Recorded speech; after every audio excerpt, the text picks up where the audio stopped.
Okay, we'll go ahead and get started. I call to order the meeting of the Manassas Park Governing Body for Tuesday, June 7th, 2022. We have before us an amended agenda. 5B will be added. It's an introduction by City Attorney, so that will be 5B. And we do have a closed session. Is that correct, City Attorney? Okay. Yes, correct. Okay. Do you want to read the citation for the benefit It'll of the be folks at home? paragraph 5 of subsection 2.2-3711A. Okay.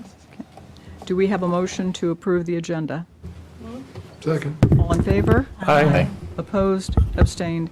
Motion carries. Thank you. Please join us in a moment of silence and the pledge.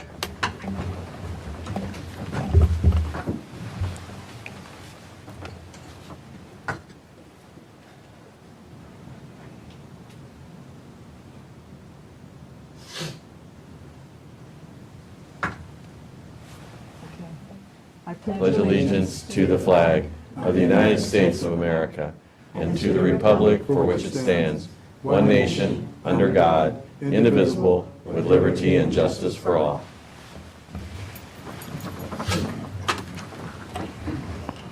Okay. First is public comment time. There'll be several opportunities because we have several public hearings, but right now is general public comment time. Mr. Gardner, if you'd like to come to the podium, state your name and address, and City Attorney will be timer for 3 minutes. Thank you.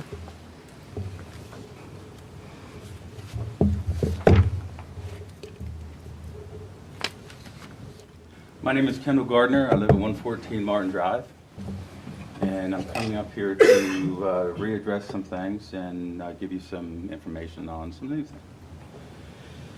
The pool water from a few years ago, I'm still working on the evidence that the city manager had requested. But in between that time, and as was stated in the last meeting, whenever you're ready to fill up your pool, let us know. So I prepared my pool, getting ready to add the water. I had to clean it out because there was some green water in it. And I let the city know, and then they don't read meters on Friday. So it went Saturday, Sunday, Monday. Monday, at the end of the day, I got a notice saying that I had to fill out a form and take a picture of my pool. And your code enforcement has pictures of my backyard, so they should have a picture of the pool. They didn't get a court order to do it like they're required, but they have it. But I went to fill up the pool, and I wasn't going to worry about the meter reading. And then I found out that the pool liner was junk because it stood still too long. Last Tuesday, I called and talked with the vice mayor. He was going to send out a message. Yesterday, I talked to him. There was no follow-up in between. 6 days, real speedy. Now I have a $300 to $500 pool liner that is junk at my house.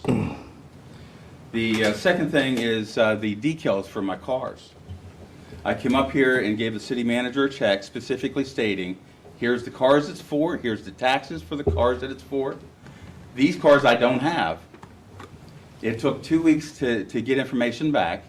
I would send a certified letter just for them to give me one decal for one car, and then they used most of the check for paying back license fees, not taxes, but license fees, against what I had talked to you guys about up here. So I'm glad people were paying attention. The last thing is I requested an investigation on deleting evidence in a criminal investigation. I got a letter back from the city manager saying that my son's lawyers had the recordings. Am I wrong with that? Yeah, they had access via discovery. If they spoke to the Commonwealth attorney, they could have got it at that time. And they did, except for the FOIA request that I made to the city attorney shows that they deleted the evidence after 60 days. And from what I understand from your own data retention policy, you're supposed to keep it until the end of the court case, which was 8 months. So an investigation is needed for this. Because as far as I know, you guys still delete evidence. Thank you for your time. Thank you, Mr. Gardner.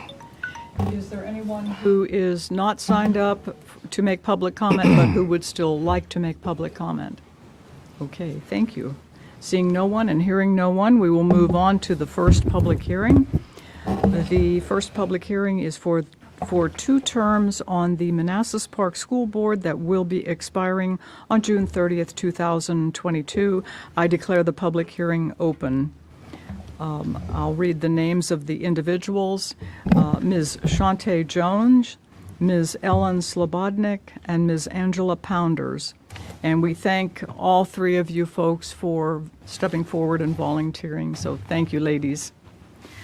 Is there anyone signed up to speak on behalf of the applicants? I don't see a list Okay. here. Is there anyone who is not signed up but who would still like to speak? Yes, sir. Please come to the podium, state your name and address, and city attorney will time you for 3 minutes. All right, thank you. My name is Kevin Moreau. I live at 9404 Silver Meteor Court. I'm a proud Manassas Park resident and father of 2 young boys, Marcel and Benjamin. I currently work for IBM, and additionally, I'm a small business owner. I have had an enjoyable career advising clients and working across 3 continents for global companies.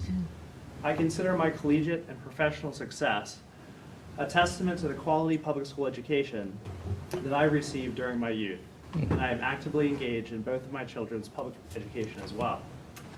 Tonight, I would like to express my enthusiastic support for Ellen Slobodnik's candidacy on the MPACS school board. As a former public school teacher and current school administrator, Ellen has the education and experience to make a hugely beneficial impact to the quality of education here in Manassas Park. Knowing Ellen personally, I know that her greatest strength is empathy, an invaluable asset while trying to address the multifaceted issues that face the institution of public education today. From hiring and retaining teaching talent to examining where to allocate precious funding to addressing violence and other forms of distraction, Ellen will be a source of both novel ideas and time-tested solutions, as well as act as a strong sounding board to her fellow board members. As Ellen mentioned in her remarks a few weeks ago, children are our future. Our society's greatest asset is our investment in our educational institutions, and we must do everything possible to effect positive change, both monetary and non-monetary means. Thank you. Thank you, sir. Is there anyone who is not signed up but would also like to make public comment? Yes, sir. Please come to the podium.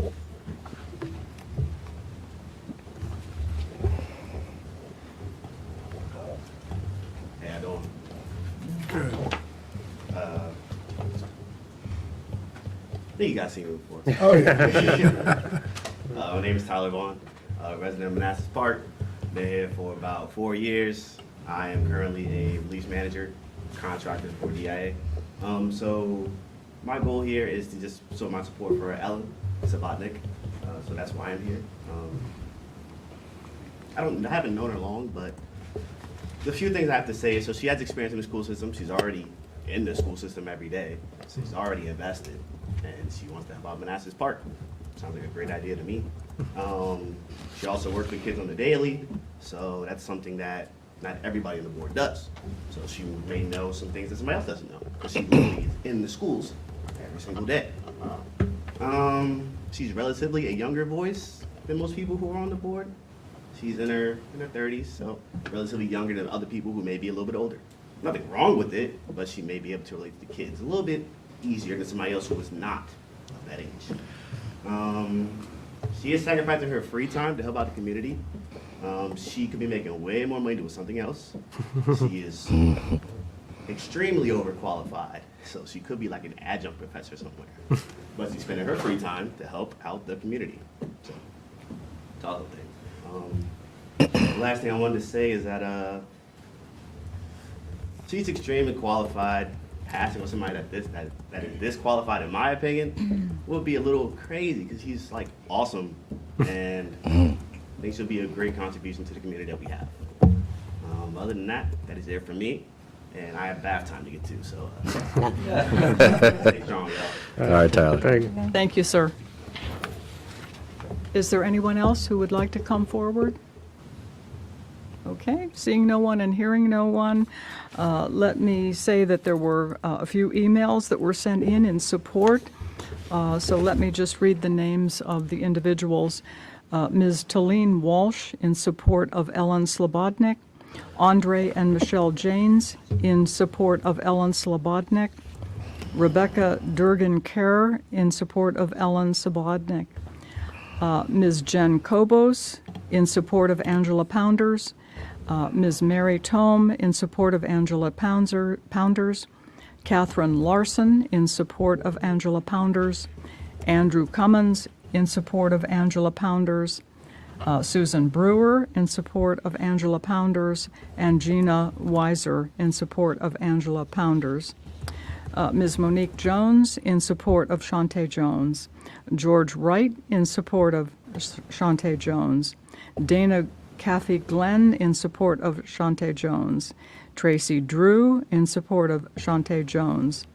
Akila Mayfield in support of Shantae Jones. And Mrs. Ryan Harris in support of Shantae Jones. Yeah, that's always very heartwarming, so thank you all for your support. Do we have a motion to close the public hearing? So moved. All in favor? Aye. Opposed? Abstained? Motion carries. The vote will take place on June 14th. Is that correct, Lena? Yes. June 14th. Thank you. Okay. Moving on, our next public hearing is for the FY23 taxes and fees. I declare the public hearing open. City Manager. Thank you. Good evening. Tonight, we have two public hearings. The first one, of course, being on taxes and fees, as was just mentioned, and that's followed up by the budget public hearing.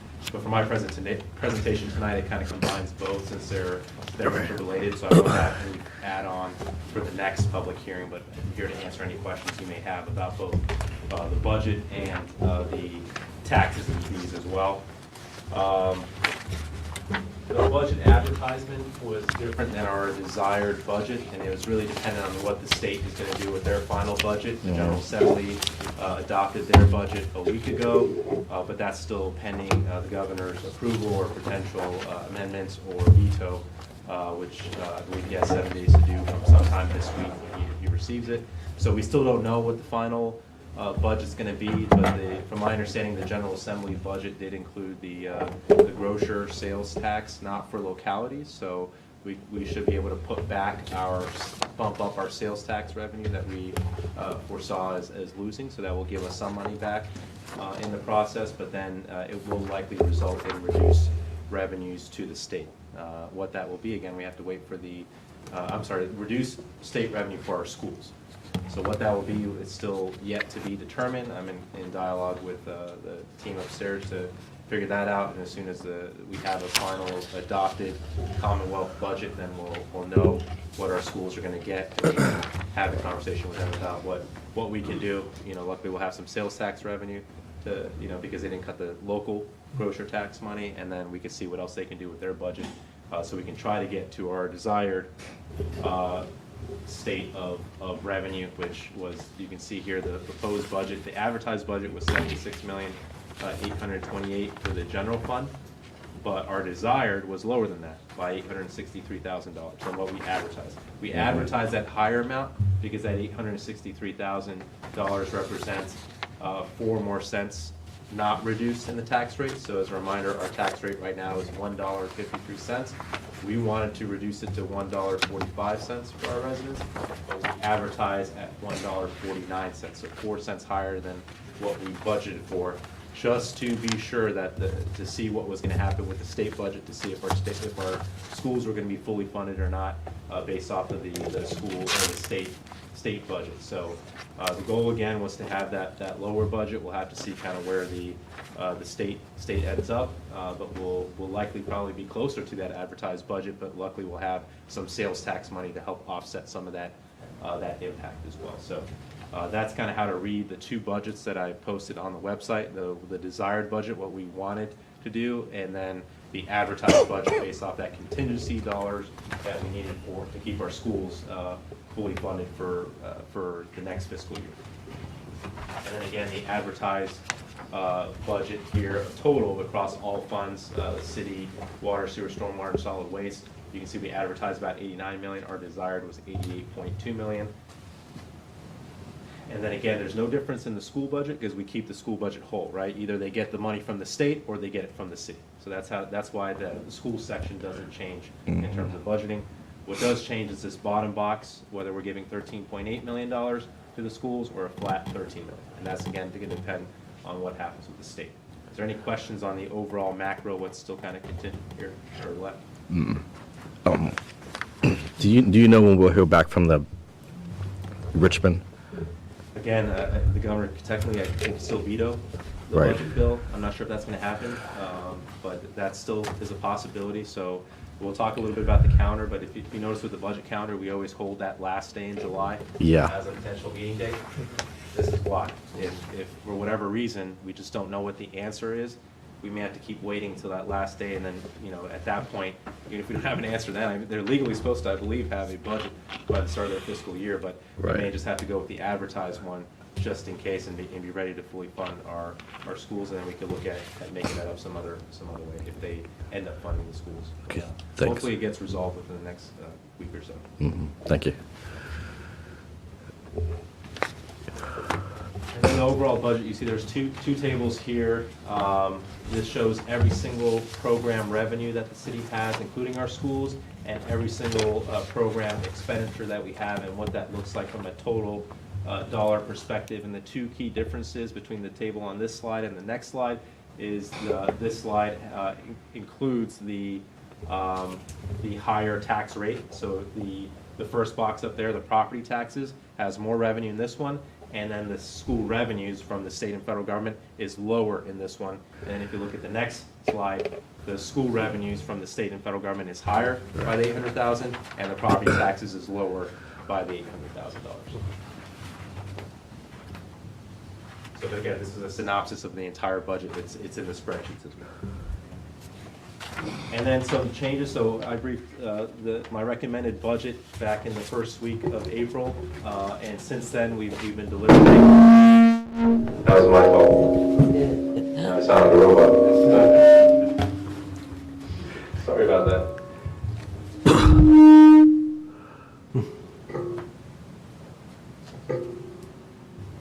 Does that work? Mind if I keep that off? Thank you. I don't want to sound like a robot, so. What's changed since the budget presentation? So one of the big things we were talking about is that base pay increase. So there was a wide range of pay increases for our employees based off market gaps that I had proposed. The governing body felt like the lower threshold was too low, and we wanted to bump that up. So you told me to increase that to $3,000, and we did that in the budget. The other item too that came up during the CIP presentation when Calvin was discussing the facility projects we had, one of them was the exhaust removal system for the fire department. That was pushed back out to FY26. That was a safety issue for our employees. The governing body directed me to move that up to FY23. And then the last two pieces that were kind of discussed the last couple meetings were the capital area food bank contribution and the contribution to Panorama Latino TV show. And these were the amounts that you agreed upon to provide, not the full amounts that were requested, but something to contribute to those efforts for the new warehouse facility for the capital area food bank, and also for outreach to our Hispanic community in our city through the Panorama Latino TV show.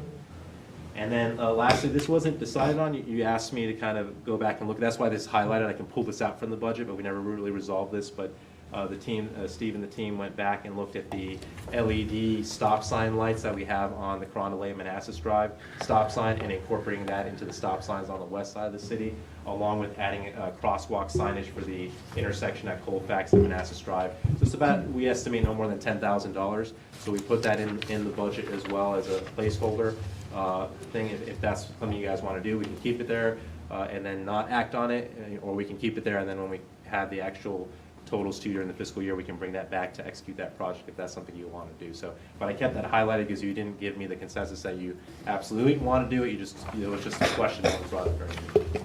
So, any questions on this slide?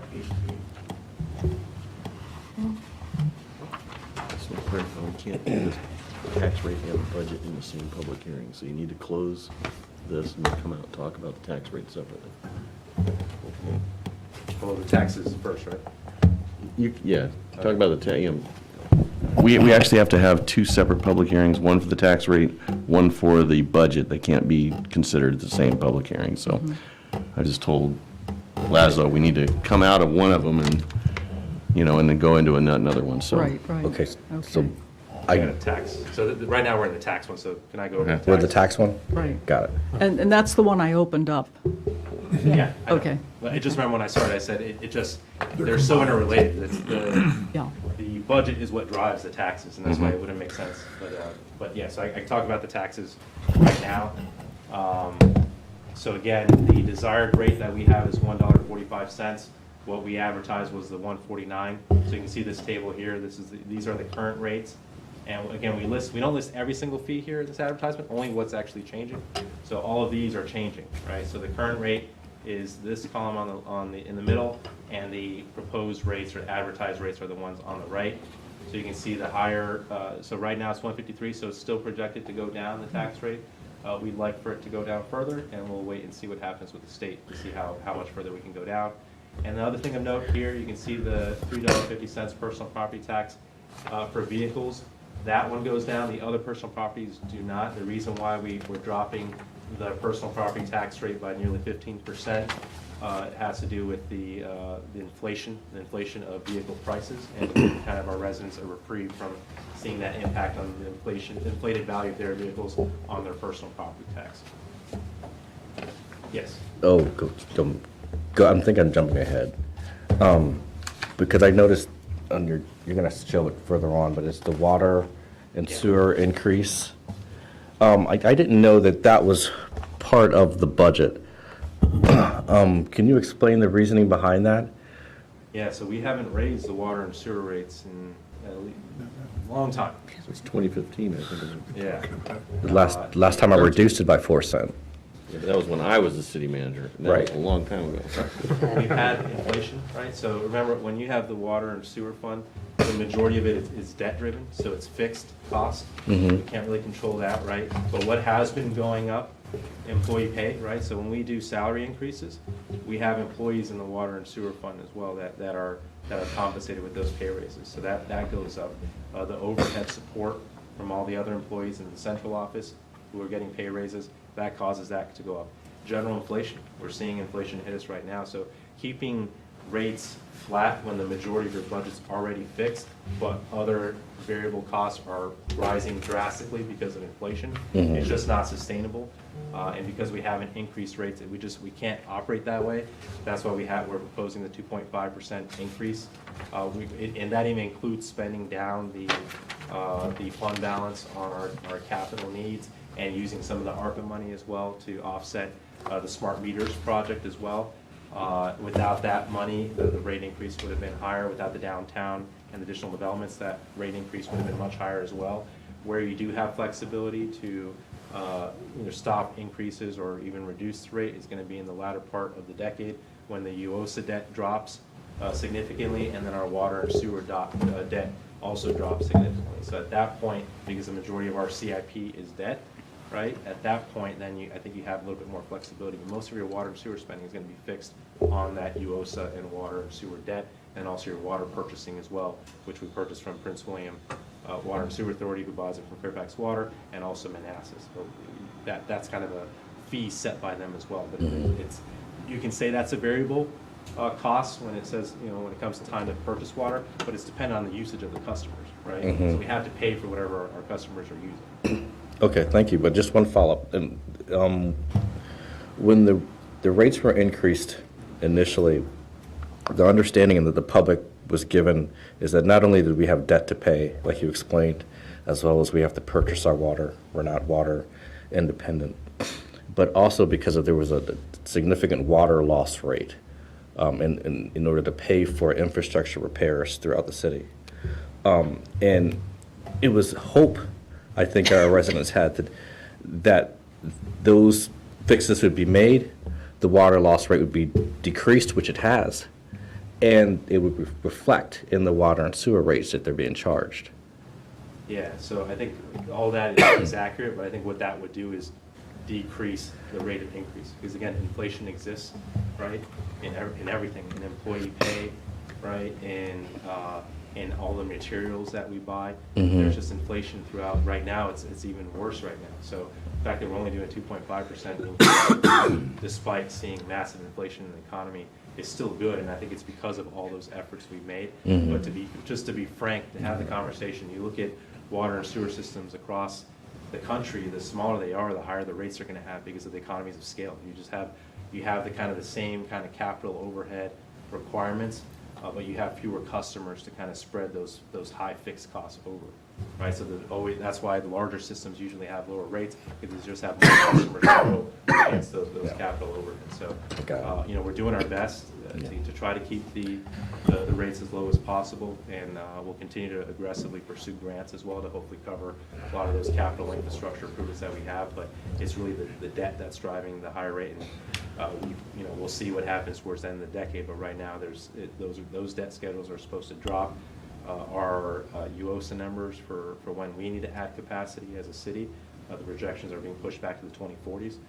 So hopefully that gives the future governing bodies during the 30s opportunity to keep rates pretty competitive for our residents. Okay. And my final question is, what would the budget look like without that 2.5% increase? Would that be a drastic change to the budget? It would, because we would have to tap more into fund balance, so we'd run out of fund balance if we stuck with our current CFP. So if you wanted to not spend anything on capital infrastructure, you could probably subsidize the rates long enough, right? But then you're putting your infrastructure at risk, your system breaking down further, and then having that water loss again and the sewer loss again if you don't make those investments. So Okay. That'd be the only way at this point of addressing that. Okay, thanks. So that was the water and sewer rate, so you stole my thunder there, but. Sorry about that. It just got my attention. That's fine. Have a So I follow-up, think we Preston? covered No, that. I'm done. Thank you, Laszlo. And then for stormwater, that's even more significant. That's an 8% increase, and that's something that all systems are really struggling with right now, meeting kind of the DEQ, EPA requirements for stormwater, while everyone's trying to do it at the same time, while everything is being inflated right now. It is a concern, but this is the one I think I feel better about potentially getting a grant that will resolve this issue for the larger kind of stream restoration and pursuing kind of more public-private partnerships to address this as well. But we're banking for the worst case here as we build up for these stream restorations. Hopefully we get the grants. Again, I'm going to recommend next year, as we're a little bit further along in the project, that we do submit a request to our senators again for some additional direct support like they provided for our security system, specifically for stormwater. I think that's going to be one of the priority asks that we have for our senators, as well as school security measures that I want to have a conversation with you all as well as the summer progresses. So that's a big one, that 8% increase, and we understand that, but that's more of a mandated cost that we have from the EPA and DEQ. And then solid waste, that is directly related to having to issue out a new RFP and get new bids for solid waste services. They're all getting hit with inflation as well. So we saw only 2 bids return this time, and still the most competitive one was still $200,000 more than what we're currently paying. But I believe, what was it, $350,000 lower than the next competitor? Yeah, so about $350,000 lower than the next lowest bid, which was the only other bid, unfortunately. But that's what that 7% increase is. We're still, you look at my budget proposal presentation from April, we're still more competitive than the Manassas rates. So that's the only positive sign here, and we'll do what we can continue doing to try to keep these rates down through other means. So any questions on these rates? Any questions? I had hoped that we might have a conversation about how we can actually wait. How much uncertainty is there? I think we're all disappointed that we could not lower the tax rate by 8. and we had to advertise for 4. So is there any recommendation, is there any calendar adjustment that can be made to wait and see what the state does? Yeah, so if you look again, the budget calendar, I always put the last Tuesday of the month as a budget meeting, as a placeholder, just in case we need it, and then the 31st of June, 31st or 30th? 30th. 30th, my apologies. Okay. The 30th of June, I put as a placeholder for a governing body meeting, if it's needed to pass the budget. So that, Okay. that gives us the rest of this month, but at some point, if we don't know what's gonna happen, to your point, we're gonna have to make a decision about what we do. But now, I'd like to say that it sounds like the General Assembly is not gonna allow the grocer tax for localities to remain. So I feel pretty confident we could probably put that sales tax dollars back into the pot and then lower the real estate tax rate further based off that. So I can maybe at least do that change for the next time we meet. We're meeting again the 14th and then the 21st. The 21st is when we could schedule the first vote on the budget and the taxes as well. But you don't have to vote on the 21st. You can wait till the following Tuesday or the 30th as well, depending on how much certainty we want from the state. Okay, thank you. Any other comments or questions? Okay. Is anyone signed up to make public comment Do we have to? on the taxes and fees? Let's continue the discussion. Is anyone signed up to make public comment on taxes and fees? Okay. Is there anyone who is not signed up but would still like to come to the podium and make comment? Seeing no one and hearing no one, do we have a motion to close? So moved. Second. Did we have a second? Second. All in favor? Aye. Opposed, abstain, motion carries. Thank you. The next 4C, the next public hearing is for the FY23 Manassas Park City budget. I declare the public hearing open. Yeah, nothing further to add, just see if there's any budget-specific questions. Okay, any specific, yes. Oh, okay. So we have upcoming bills for the property taxes that are going to be sent out soon, or that have already been sent out, and they got to be processed. Are there any concerns in terms of staffing for our Commissioner of Revenue's office? I know in the past we've used a variety of methods to try to alleviate the onslaught of work, the workload that they have to do. So I just want to make sure we're prepared for this season in terms of processing the taxes, You're talking about for the personal property taxes?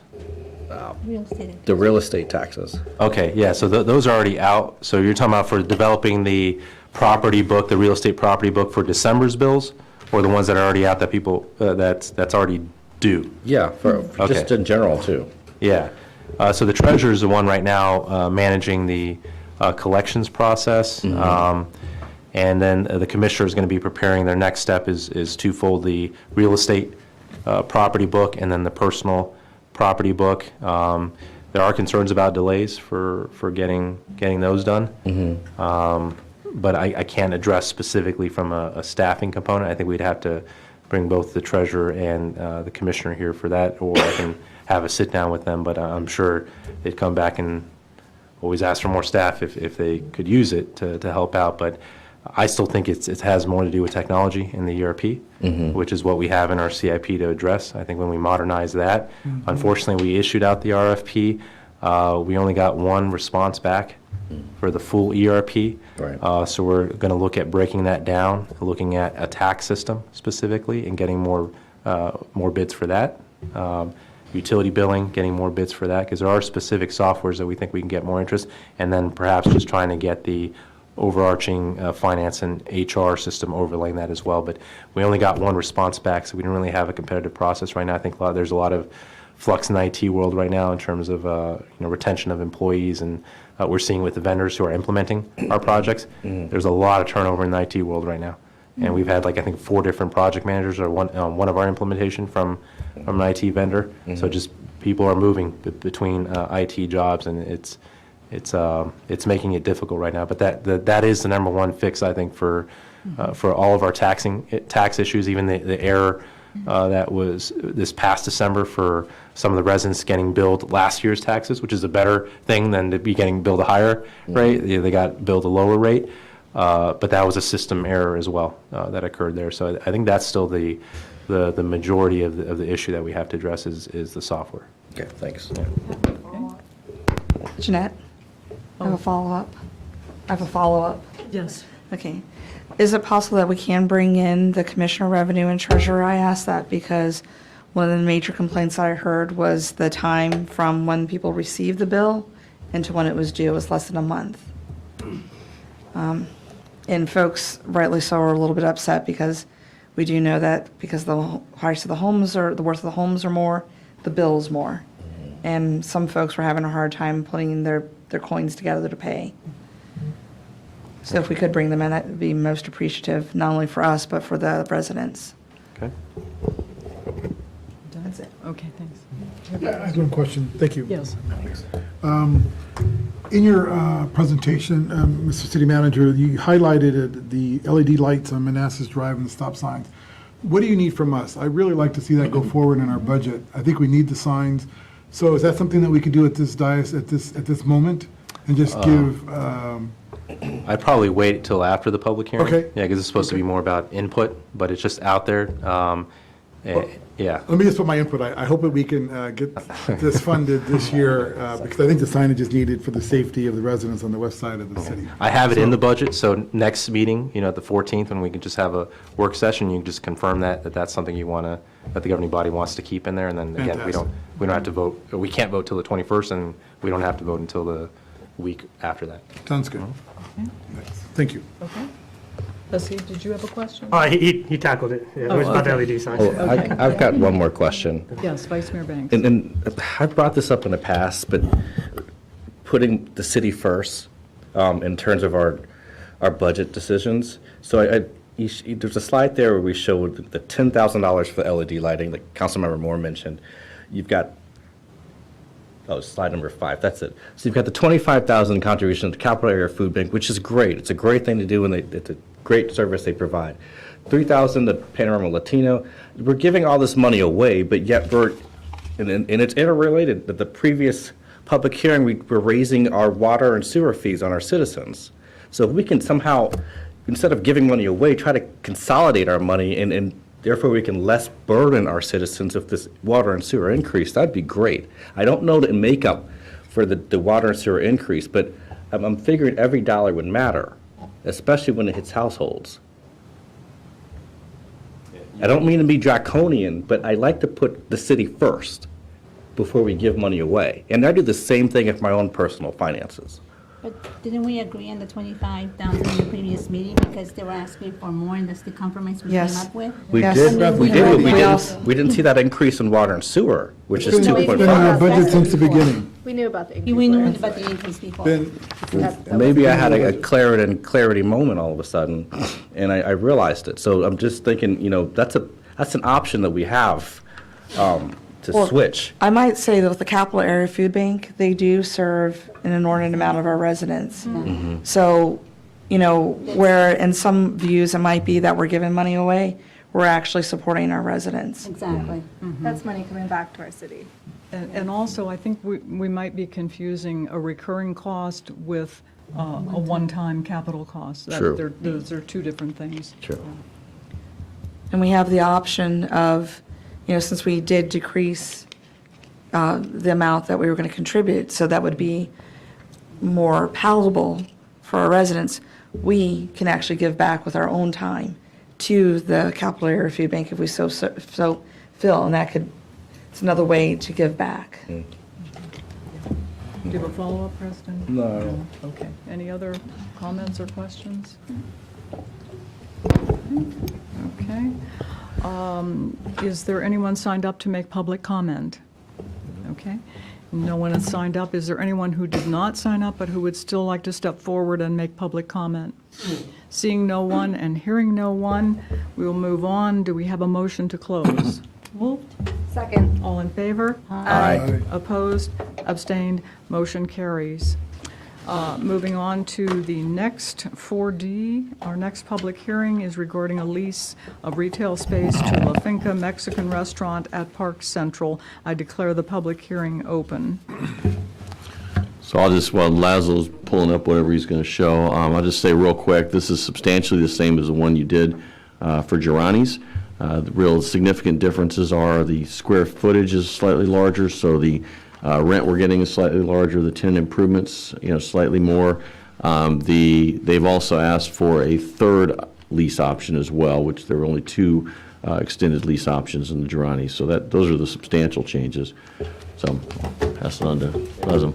I don't have much tonight, just very excited about this business. Just want to let you know that staff did our due diligence, and we did go out and try out different options, and to see kind of who fit the right product and who could have an opportunity with the right location to kind of really take off. And Lafinca really stood out. So they have an establishment in Gainesville, great quality of food. Now they want to come here 2023, maybe even sooner, depending on how quickly they can build out at Park Central.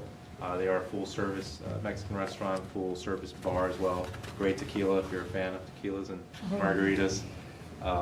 Just a great product. So very excited to have this partnership with them. But they're not just a small establishment with not a lot of track record. So this, of course, would be their newest establishment at 100 Park Central Plaza in our under our city, or as part of our city hall, right next to Durrani's Coffee House. But they have a lot of other establishments throughout the nation as well.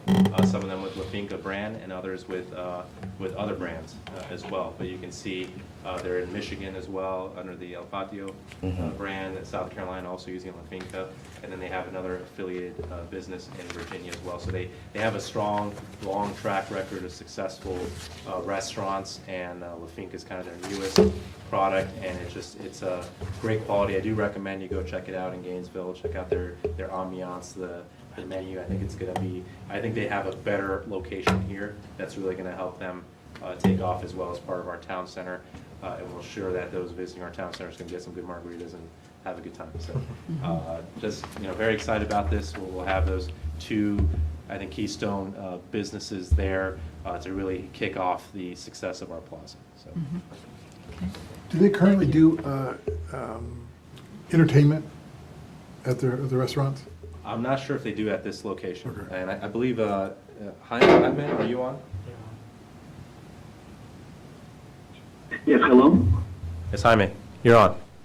Yes, okay. Yeah, good evening, everyone. Thank you for having me on. I think the question was about the entertainment part with Lafinca. Yes. They do entertainment on and off. And then, of course, we plan to do quite a bit of a large schedule for entertainment at Manassas Park. So that's the part that we are very, very excited and looking forward to participating. I think that'll bring a very strong and traffic to the entire park, so to speak. And as of right now, Lafinca is in Gainesville and South Carolina, with the affiliated stores that we've had throughout Michigan. And another group, one of our partners has a partner who owns 6 other stores in Virginia, in Northern Virginia, also under a Mexican concept. Just a follow-up. And thank you for your comments. How many people will be employed at this new establishment? We anticipate that we'll have probably in the kitchen 6 to 8, and on the dining room probably an additional 12. That's probably a good balance initially. As we grow, of course, that would call for additional employees. Thank you. Do you have a follow-up? No, that's it. Okay. I had called Dean earlier because it was not clear to me if the live outdoor entertainment referred to indoor, outdoor, or actually both. I'm a little concerned about outdoor live entertainment because we've all spoken with residents who have concerns about noise. Yeah. So we've always, I agree with that in the residential areas, but the vision for the downtown was always that we were going to have live entertainment active in the downtown. That was the one place where we want our restaurants to to take advantage of that and just create that atmosphere of music and fun was the downtown. This was always supposed to be a mixed-use town center, and that's a big component of it. So I would just say that's the plan. The city's going to put on concerts as well. We're going to do, the goal is to make the town center loud, but then keep other parts of the city quiet. Is it possible to do a CUP? I think that just adds an additional regulation to our businesses in the downtown and would hinder investment in our city. I will just point out that right now it says that they can do everything that are legally permitted. So, if a CUP is currently required, it would be required for this.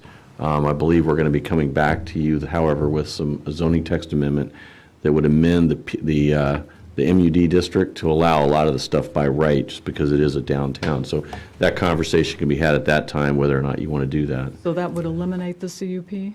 If we That's did that? the staff recommendation is to do that, because as Laszlo pointed out, the intent is to have a dynamic downtown. But right now, the use that is permitted, the live entertainment is a use that's carried over from the B2 district, and it is a conditional use permit requirement there. So our recommendation, and I think Mickey's about ready to bring something forward for you, would be to go ahead and amend the text for the entire MUD district to eliminate some of the stuff that was less desirable that we talked about previously when we were doing the Cinema Cafe discussion, and then also to allow some desirable uses to be by right instead of conditional.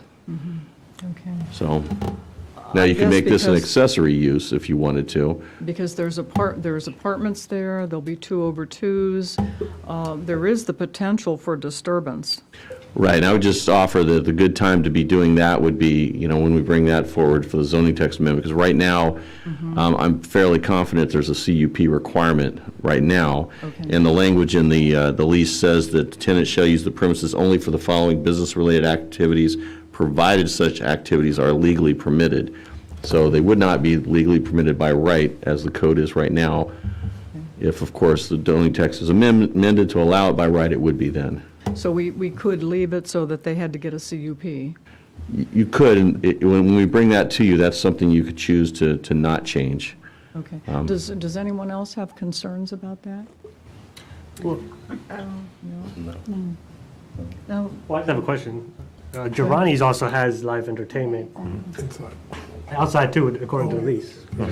It's the same, yeah, Girardi's has the same Girardi's has the same terms in the terms. lease. They do, it's the type of business, I would not have the same concerns that with Girardi's as I would with a complete restaurant, with the type of business. We're also going to be having outdoor movies. I think with the outdoor movies and Girardi and this restaurant, I think the point in events, I think the point is to be louder, and I would hope that people know that when they are buying their units, that they're moving in next to a downtown. Yeah, I would hope they would have full disclosure when people buy those 2/2s. Well, I think the 2/2s, they're marketing them as being close to the downtown, and I think, if I'm not mistaken, they're putting in there the uses that we're going to have, and this would be something like that. The bigger ones would be across the street with, the rentals, the apartment rentals, and of course, they could just decide not to renew their lease if they really found it problematic, but they're on top of a mixed-use, or they're in a mixed-use development too, that's on top of commercial that could have restaurants down there on the ground floor as well. So they presumably knew what they were getting themselves into when they moved in there. I want to make sure that we had this conversation. Right. And the noise level could be it's probably not going to be any louder than the air horns from the train, or even just the noise from the train. Yeah. I do have a question, though, for the gentleman, from Mr. Escobar. What are the hours are you thinking of operation? And for your other establishments, how are you involved in the city or in the local jurisdiction? How are you involved in the community? Well, I believe that the hours currently right now, and at least in Prince William County where we are, we open at 11 and close at 9 during the week, up to 10 on the weekends. Okay. And as far as your second question, I'm sorry, go ahead. Oh, I'm sorry. The second question was, how's the entity involved in the different communities in which you're established? Do you do any community outreach? I mean, it's mostly a very culture-oriented with the Spanish, mostly with the Spanish culture. I know that being myself, I mean, I've been in here since, I think since Disney announced they were coming to town. If I remember correctly, that was back in the early 90s. And I know I've participated extensively with the county, Prince William County. I have family that works there. I have my cousin is director of zoning. So I know that that's huge in the county, and we like to continue that part of it. Okay, thank you. A follow-up? Sure. Okay. Mayor, if I could just point something out? Yes. So the hours he just listed in Prince William, they are consistent with our noise ordinance. So presumably, if they're not having any live entertainment after 10 p.m. on Fridays and Saturdays or 9 p.m. the remaining days, then it wouldn't be a problem. Okay, So yeah, that was good news. Yeah. Yeah, okay. I do have one question too. Are they taking the city center building or the pad? No, so City Hall Yeah, City Hall, building, yeah. it's the space, so if you're looking at City Hall from the plaza, Girani's is going to be on the left, and they're going to be on the right on the Manassas Drive side. Okay, so is that 100% occupied? Or That's going to be, yeah, from a, So that building- yeah, actually, that building will be 100% occupied. occupied? Okay. And then all we got left is that restaurant pad. Yeah, 2 to 3 restaurants there, but again, that's going to be under the control of Norton Scott and their Okay. partners, so I wanted to make sure we had the right mix of businesses to really kind of kick off our downtown that we have control over. Right. Because, we won't have any say in kind of who Norton Scott's putting there. Thank you. Follow-up? No, No? thank you. Okay.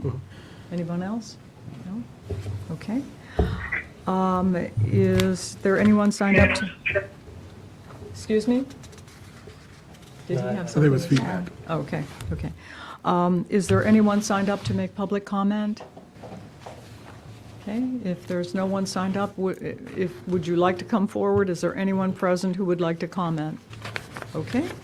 Do we have a motion to close? Second. All in favor? Aye. Opposed? Abstained? Motion carries. Thank you. 4E, although 4E is not a public hearing, it is for the purpose of receiving public comment, public input for the Upper Kent Drive Reconstruction Project as required by VDOT. Since it is not a public hearing, we will waive the 3-minute time limit and instead have a 5-minute limit for public comment. I declare the public input session open. Welcome, Calvin. Meeting Mayor Rischel, Vice Mayor Banks, members of council, citizen staff, and guests. I am Calvin Odell, the Director of Community Development. We're here tonight to talk about Upper Kent Drive, which is the portion of Kent Drive pinned in between Manassas and Cabell with the addresses in the 200s. Many years ago, when we were very tight on paving budget, we did some, I guess I would call it concessionary paving and patchwork out there, which wound up turning into one very large, long patch to try to spend whatever little paving money we had left to recondition the worst part of the street. Unfortunately, what we found was in the year after we had gone in and done a substantial patch, we already had mud and potholes forming in the new patch, and that set off some alarms that we had some sub-base issues there. So immediately, instead of scheduling Upper Kent for repaving, we started looking at it as a full-depth reconstruction project. So it's not very usual to have a public input session directly ahead of the construction bid. There was no real right-of-way phase with this project. We didn't have to acquire any right-of-way for the project. We're working with an existing right-of-way, and we actually would not have this input session if it was not for the fact that there is going to be a fairly substantial impact to the residents along Upper Kent Drive during the scope of construction, because we are doing substantial utility work while we do full-depth paving as well. What this is going to mean for the residents is that there's going to be some substantial changes in the way they come in and go from their homes throughout the construction process, and this won't be a one-week construction job. This is going to go on for a period of time. So we wanted to have this public input session to let the public know exactly what's the traffic plan is, what the construction plans are, sort of prepare them and take any input or questions they have and try to get those answered before we put this project out to bid so that we can change things if needed in the RFP or the IFB for bid for construction. So without further ado, we do have a representative of Bowman Consulting, the project engineers, here tonight. This is Joe Riley Ryan. He'll be presenting the basics of the project and the MOT, the traffic control plan. So this is Joe Riley Ryan. Joe. Thanks a lot, Calvin, and I'll try to speak up. Let me know if I need to repeat anything or speak up more. Again, my name is Joe Riley Ryan, and I'm a civil engineer with Bowman Consulting. Can I ask you to remove your mask? Thank you. And yeah, I'm going to talk about some of the details of what's planned for the Upper Kent Drive reconstruction project. So the goals of this project are to replace all of the publicly owned portions of the sanitary lateral pipes for all the homes along Kent Drive, the portions within the public right-of-way, and also replace all of the water service lines and water meters. And at the same time, move the water service connections from the old 6-inch diameter water main in the neighborhood to the newer 12-inch diameter main, which was previously installed. And we're also proposing to upgrade all the pedestrian walkways to current American with Disabilities Act standards for accessible design. And then, of course, rebuild the Kent Drive pavement section. So the images here are a couple of existing conditions images. On the left, you can see the condition of the asphalt in its current condition. You see out there, we see a lot of what's called alligator cracking, the cracking that kind of looks like scales of an alligator. And as Calvin mentioned, that's indicative of an inadequate subbase beneath the asphalt layer. And so, you know, repaving is, if you just mill and overlay, repave, you're going to get this same issue over and over again.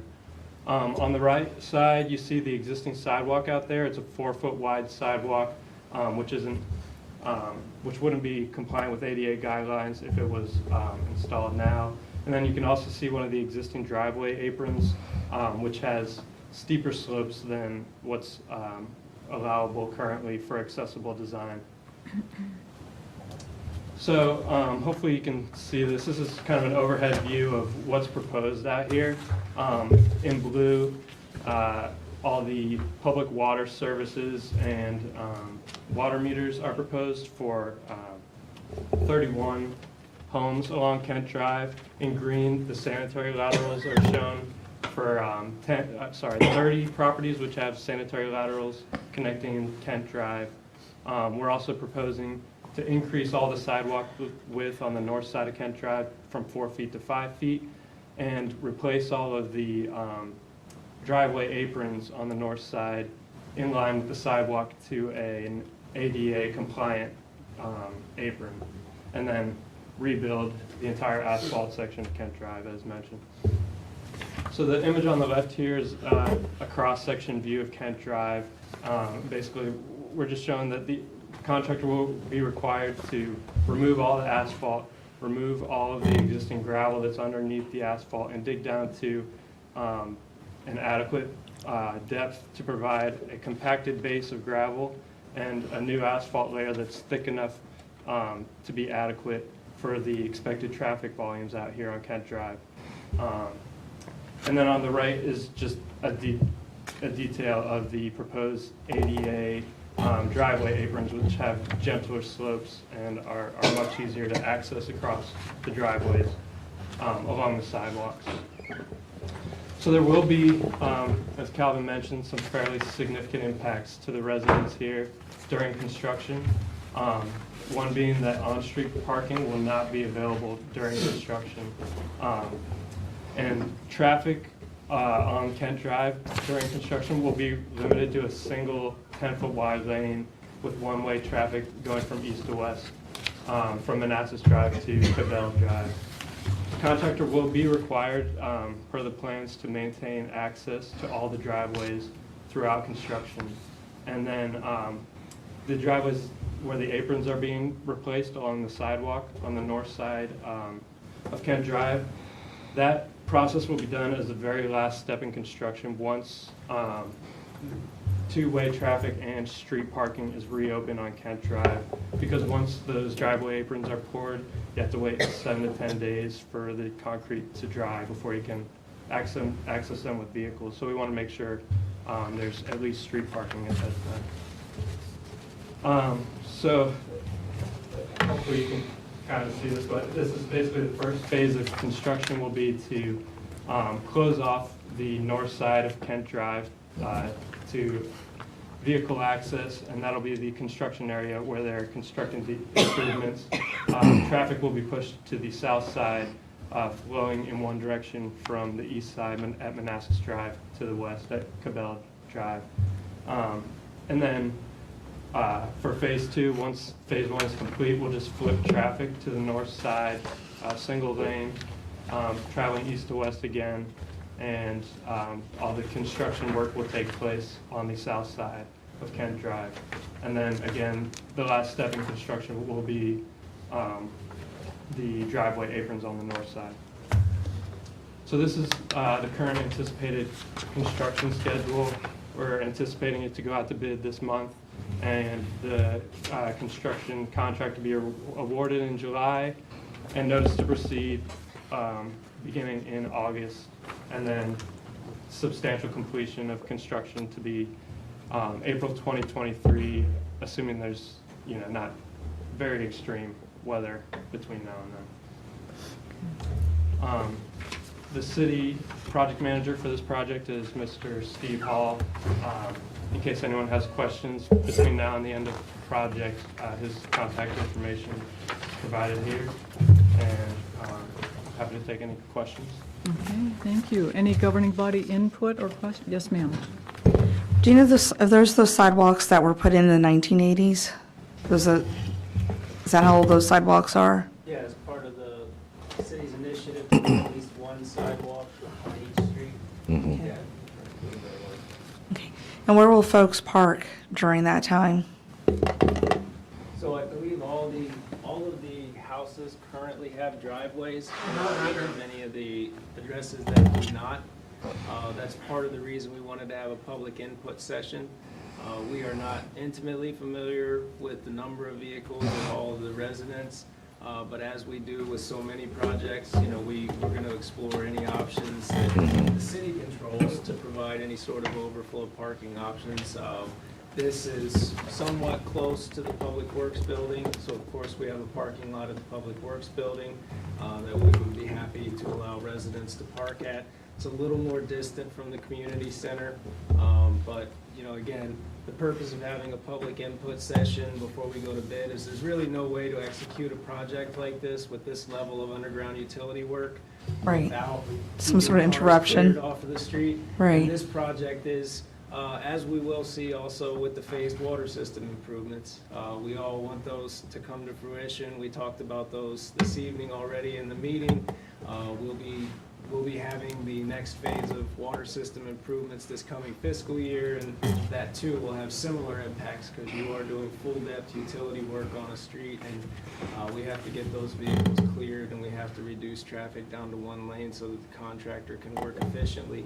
But that's the reason for the input session tonight, is to let Steve gather concerns of the residents so that we can piece together as staff what we're going to need to do to best accommodate the needs of our residents and make sure that this goes as smoothly as possible. It's of course going to be an impact on them. Nobody likes having their two-way street turn into a one-way street. Mhm. Nobody likes losing any parking in front of their homes, but we're also trying to do the residents along Upper Kent a service by getting them dependable water and sewer services and a road surface that they can be happy and proud of instead of what they're currently dealing with. So, all I can say is please, residents who have concerns, please contact Steve, and your concerns will be heard, and we have not put this project out to bid yet. We would like an opportunity to do what we can do ahead of putting this project out to bid and awarding it to make sure that this is any impacts of the project are mitigated to the best extent possible. So. Thank you, Calvin. Do you have a follow-up? I do. I got more of an idea. I know that stretch is not as large as some of the other streets we have in the city. Is there a possibility, because I don't think a lot of folks probably will not see this, they'll be surprised despite all of our outreach. Is there a possibility we can go up and down that street and just leave flyers at their doors? We actually did send a mailing to all the residents about tonight's public input session. So there was a mailing that went out to all the residents along Upper Kent about the project and tonight's public input session. In English and Spanish? I think it only went out in English, but we can certainly send one out in Spanish as a follow-up. Wouldn't be about tonight's public input Espanol session. Yeah, because we don't have a time machine to go back in time.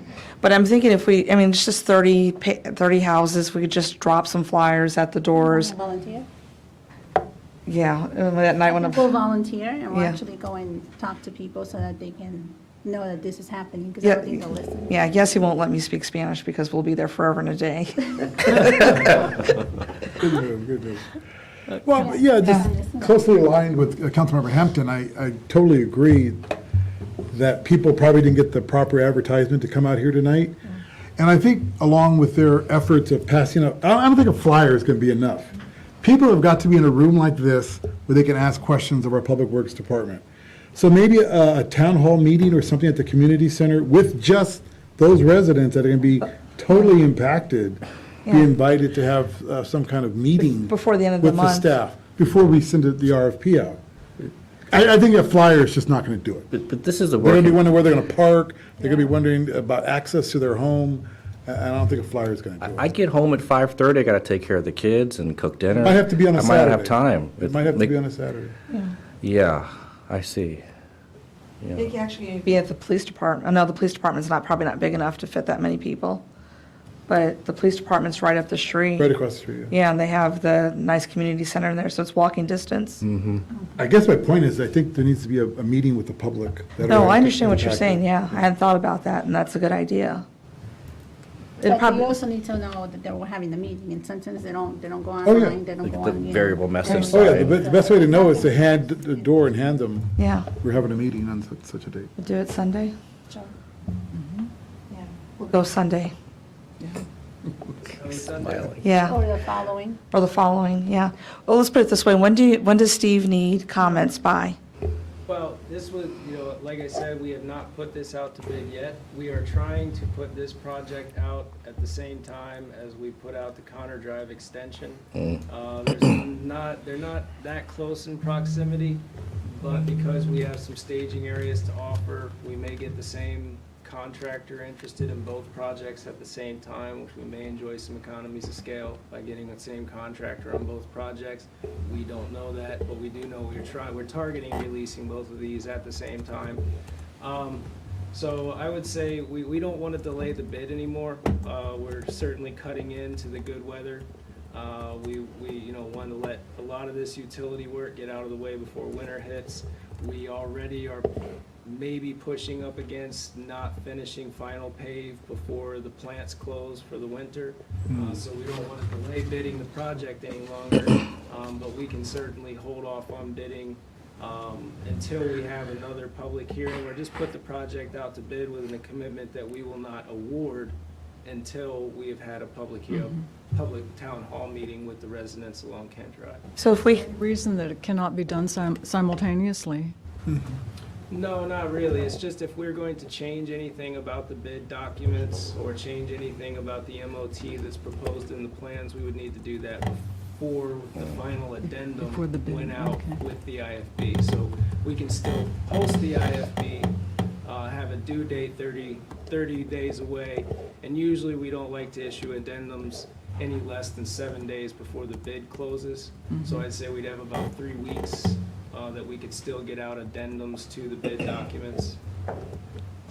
So So I if- think it's doable. I think it's something we can achieve. if we have the public hearing before the end of this month, will that impact your timeline?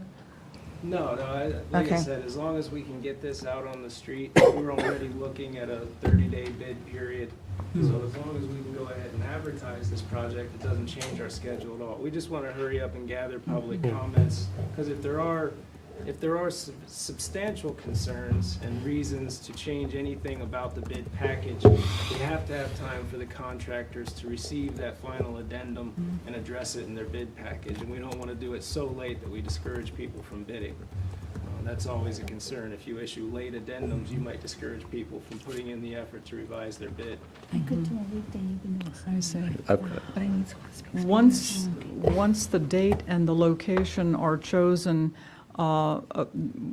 actually, a letter could go out, plus the flyers, plus a robocall as a reminder.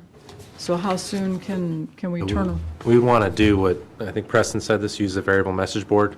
So I have to figure out where to put it on that road. On that road, But yeah. that's going to be the best way to let them know this date and time, and then just coordinate with you two once we have the date on a flyer in English and Spanish that you can hand deliver at each house. Those are going to be the two best methods, I think, for getting it out there. And then Yeah. we, Yessie and I, because my Spanish is awful. And we know that. So we need Yessie there to help train, to help, yeah. Or the So- town hall. No, Yeah. with the, the. Well, I can be at the town hall depending Okay. on the We need date, to yeah. translate at the town hall. But as a good talk. Yeah, I know. It's fluent. They have people All right, that speak Spanish, but it's only- I got a question that's not related to this topic, but it's the agenda item. So thank you, Calvin and Joe, for your presentation. My question is about the symptom of the need for this paving was alligator cracking in the street. And I'd like to know, when was the paving done on Kent Drive? So as I was speaking to earlier, it's been probably 7 to 8 years. We had a very tight paving budget one year, but we were asked by some residents along Upper Kent to come out and look at the severity of Upper Kent, and it was really bad. We were able to scrounge up, I believe it was less than $10,000. We went out and did the mill work ourselves. Right. And Branscombe came back in and, put a couple inches of top coat back on it. Within a year's time, what we had put down was already failing in places. And mud was pushing up through those failures. Right. And then the severe alligator cracking that you see, I believe, is outside of that. Outside patch. the patch area, right. So even the area outside of the area we patched has continued to deteriorate, and it's pretty bad. Okay, so not only on Kent Drive, but I drive throughout the city and I see alligator cracking. And as Joe mentioned, alligator cracking, it's caused by the subbase, that is the supporting material, deteriorating because of the material beneath it was not properly installed beneath the asphalt Sometimes it's or just. properly prepared. Sometimes it's just a level of traffic that it was never built for. Some time itself, anytime you're just putting stone over top of dirt, with time and conditions, that stone will continue to impound down into the dirt, and you lose the separation of layers, and you're going to start to see failure over time. But let's remember, this was a subdivision that was built in the mid-'50s. But we paved it 7, 8 years ago, and you see alligator. We literally just milled out about, I'd say, a seventh to a fifth of the roadway and paved there was a series of potholes that were sort of interconnected, not patchable. The only thing we could do was mill out a long strip of pavement and have Branscombe come in and patch it back.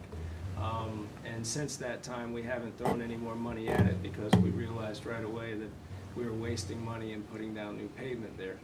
Great. But My concern is that, are we making sure, is there a way we can make sure that subbase is properly prepared by the pavement company? Because I see alligator cracking not only on Kent, but also on streets throughout the city.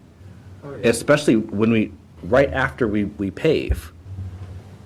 And so I thought it was the weather, and I used to say it's this large amount of rain that we received. sure, But construction techniques have changed a lot. I don't think Joe or I, either one, was actually doing any construction inspections in the '50s, but nowadays, with every roadway project, you have compaction testing before you put down any sort of sub-base material. Mhm. You have compaction testing when you're putting down the sub-base material, and you have compaction testing of the top material, usually spot checking. And the entire time, we'll be paying for the services of someone like Joe Riley Ryan here to make sure that their hard work in designing this project comes to fruition in the field through proper construction techniques. So I can't speak to what was done during, the 50s when the town of Manassas Park was being developed, but I can say that the way we do things today, it's hard to believe that you would see a major failure of a new roadway installation unless something unforeseen happened or something unforeseen was going on below the sub-base itself that we weren't aware of. Yeah, okay, so my final question is, if you discover something that's been not improperly prepared, the sub-base, what do you do, Joe or Calvin? I mean, do you guys just halt the project, or what happens there? Yeah, I mean, the first step in the inspection process will actually be testing the soils underneath the subbase, and that is where you start your design of the asphalt section. We took some tests during the design process, but the contractor will be required to take more tests at more frequent intervals to get actual conditions of the subbase, and then starting from there, that's where you design your thickness of gravel. There's people out there with, we don't do it, it's called a geotechnical engineer who has a nuclear gauge testing for each layer that they put down. They compact, they test to make sure that it has the strength that's required to support the roadway. Okay, thanks, because my concern was we happen to use the same company, although we have RFPs for our paving, and it's always the lowest bid, but yet I see the alligator cracking, I see the potholes, and now I'm just trying to make sure that they are properly preparing and installing the material, even the sub-base material. We use Branscombe as a paving contractor, but that's for mill and overlay work. The work that's going on Kent is actual full-depth reconstruction with subterranean utility work as well. So this will be more or less a full-on site contractor that will be bidding this job, not just a paving contractor. Okay. They will hire a paving contractor to probably install base course and top coat, but they will more likely be receiving bids from full-on site contractors. Okay. But as Joe was alluding to, similar to Scott Drive, where Bowman did borings, took pavement analysis, for the most part, where we took those borings, everything went according to plan. Outside of those borings, we were following the plan, and we were seeing a lot of pumping of the sub-base we had put down, and at that point, we had to change plans and go with a different sub-base material. And that's what will happen in this project as well. If we get there and the sub-base material is very poor, we'll be changing up that material, that base material, that sub-base material. We'll be digging deeper and putting down cementitious product to try to ensure that we have proper compaction underneath the base and top coat asphalt. Okay, thank you. Yes. Yeah, thank you for the presentation, Calvin, gentleman from Bowman. A question about the lower laterals. I guess we will be replacing those that are in the public right-of-way. But my concern is the upper laterals. We talked today about leakage and water. If we notice that there's problems with upper lateral connections, and I realize that's up to the homeowners, will we notify them of those problems or just connect these beautiful new pipes to upper laterals that are problematic? Yeah, we actually discussed this during the project scoping and also during the 30% project design. We had wanted to sort of offer a bid option for the contractor to replace sewer laterals if we televised their private lateral while we were in the process of this project and found issues with their lateral. We talked to some contractors who said that was probably not going to be something people were willing to bid because every lateral is different.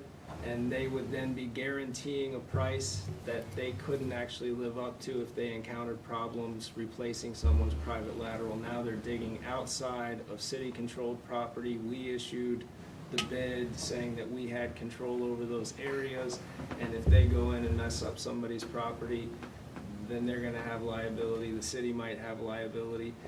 So we kind of abandoned that early on, around the 30% mark of design, because we were told by contractors that we're just not going to get, it seems like a slam dunk. We go in there, we're replacing the publicly owned portion of a sewer lateral, we televise the private portion, we discover issues with it, and we've got a fixed rate from a contractor. But if then again, that is our contractor and they're operating under our contract and they damage something on that customer's property, or that customer's not happy with their service, they're coming back at both the contractor and the city. Yeah, I understand that, Calvin, and I would totally agree with that. But what about at least, since the city is going to be there televised, looking at their upper laterals, to at least notify the homeowners that the problem exists so that they can hire their own contractor and maybe some economies of scale and be able to save them some time. Okay, Alan that's, Rowley and I had this discussion. I believe you had actually made comments in the Yes, public meeting before.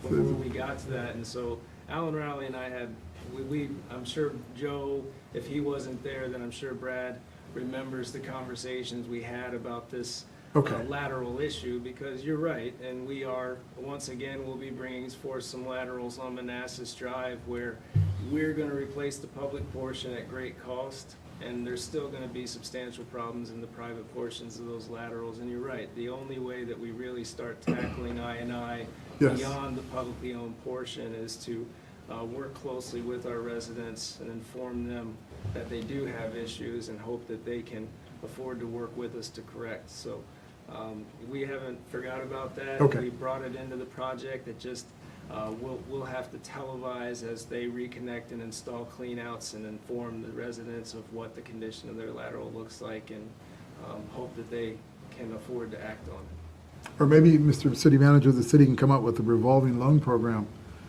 low interest, which would incentivize our residents to get the work done. They pay us back. I mean, we need the work done. It's causing environmental problems. Something to think about. You don't have to answer tonight. I don't think we have the authority to do that, to be honest with you, to loan money like that. The city doesn't usually have the authority to act in that private capacity. You can give it away, we just can't loan it.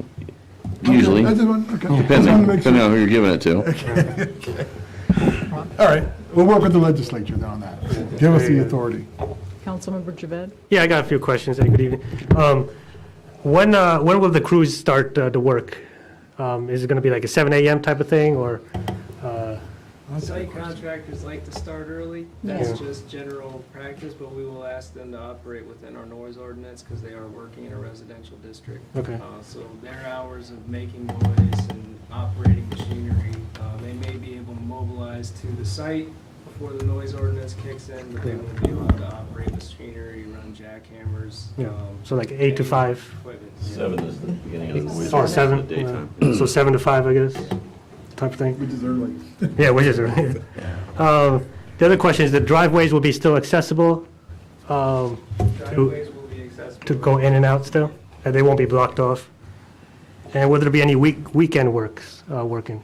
We have not approved any weekend work as of yet. That would be if the contractor requests as such. And usually those issues would be hashed out in the pre-bid conference with the contractors. If they believe that it can provide substantial reduction in the timeline, thereby reducing the amount of time the residents are burdened by the project, then we may consider it. Okay.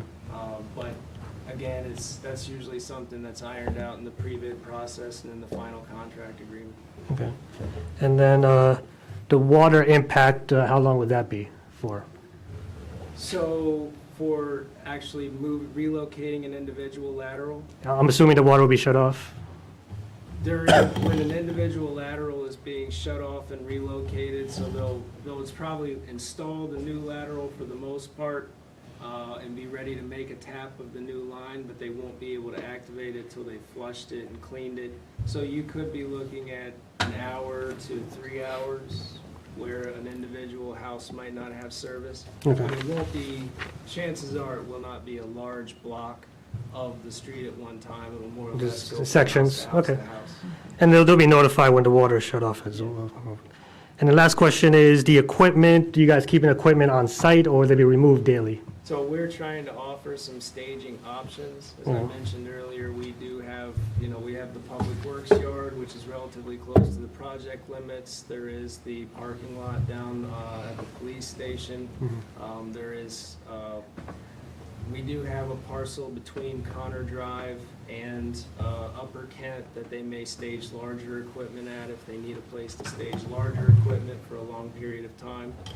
So we're gonna have to wait and see what the contractors say they need as far as a staging area before we make any solid determination on where they're gonna be allowed to store equipment. Okay. And do we have any say on the type of water meters we're putting in? We're gonna stick with the meter standard for the city, even with the AMI that is in next year's budget. We are going to still be sticking with the Neptune meter system. Neptune. May change slightly in model, but they'll have the same water meter that everybody else in the city has, except maybe a couple of numbers different on the model Sure. number. Thank you. Yeah, that's it. Follow up? No, thank you. Any other comments, questions? Okay. Is there anyone signed up to make public comment, public input? No one has signed up? Is there anyone present who would like to make public comment, but who is not signed up? Okay, seeing no one and hearing no one, do we have a motion to close? Moved. Second. All in favor? Aye. Opposed, abstained, motion carries. Thank you, Calvin. Thank you very much.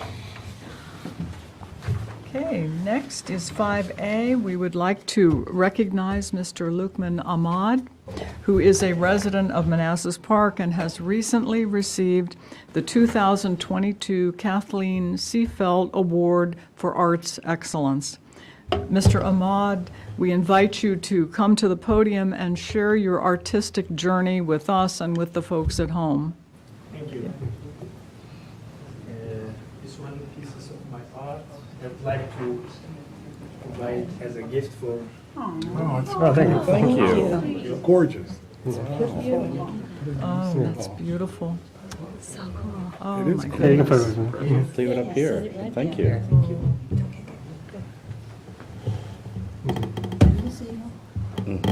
Put it under City Hall. We've got some art. Thank you. Thank you so much for having me here. My name is Lukman Ahmad. I am a Kurdish American artist from Syria. I came here to United States 2010.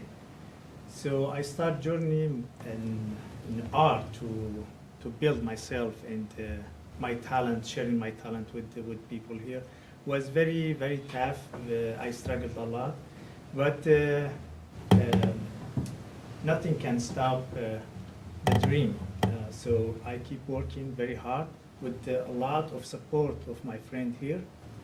And especially here, when I moved to Manassas, I would like to thanks Jordan, the gallery director of Art Factory, and also Susan.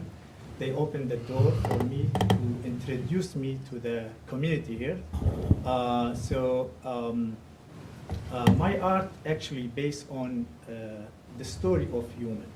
And I, as a Kurd, I've been struggling with a lot of issue in Syria, political issues, because we not allow as a nation to speak in our language, to use our culture.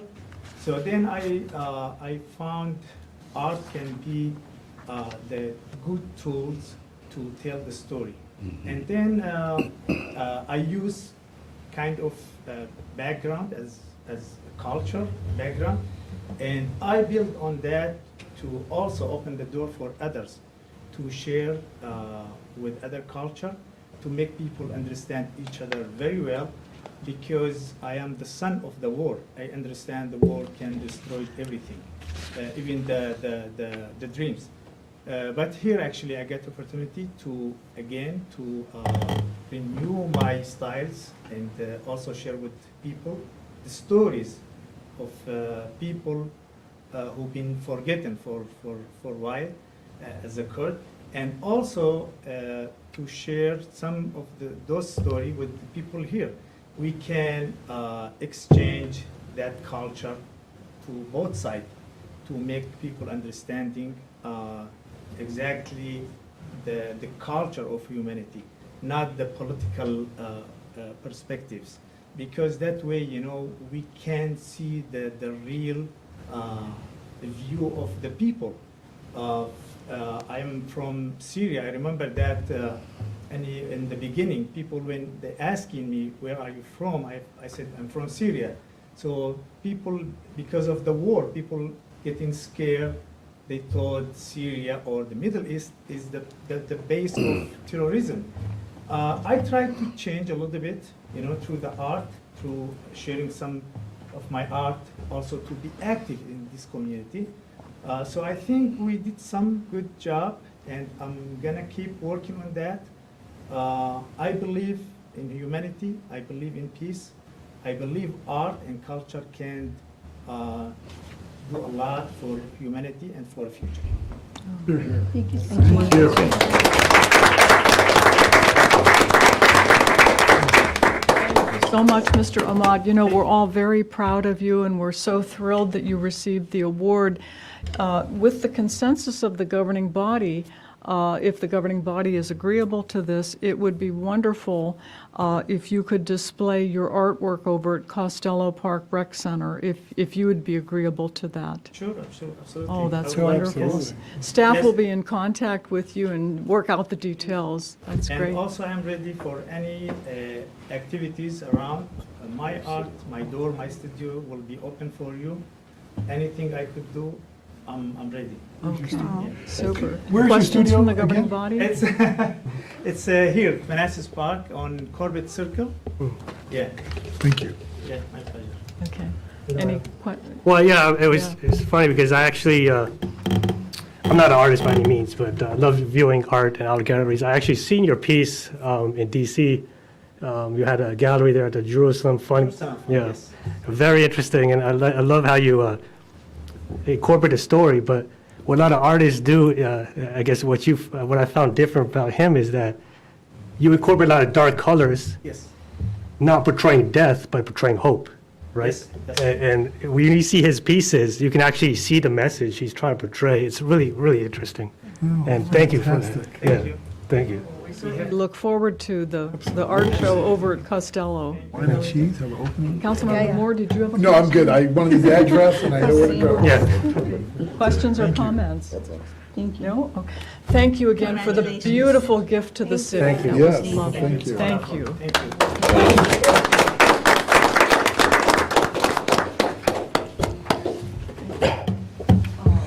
Next is 5B. Our city attorney, Mr. Dean Crowhurst, has an introduction. That's a tough act to follow. What I'm going to present is not nearly as beautiful as that, but maybe his mom might disagree. You authorized a new position as assistant city attorney. We went through a process and we hired one. Ryan Franklin went to law school at William & Mary, and he actually has done some work for the city through a private law firm helping us with our city code changes. For code enforcement. So he actually had a familiarity with the city, and he comes to us, and he's, with that experience, and he's dove right in. He started yesterday. He shares an office with me because we don't really have any space here at City Hall yet. And he and I will be down at Blooms Park, once we move there next month. But I would like to introduce him. Ryan, if you want to come on up here and say hi.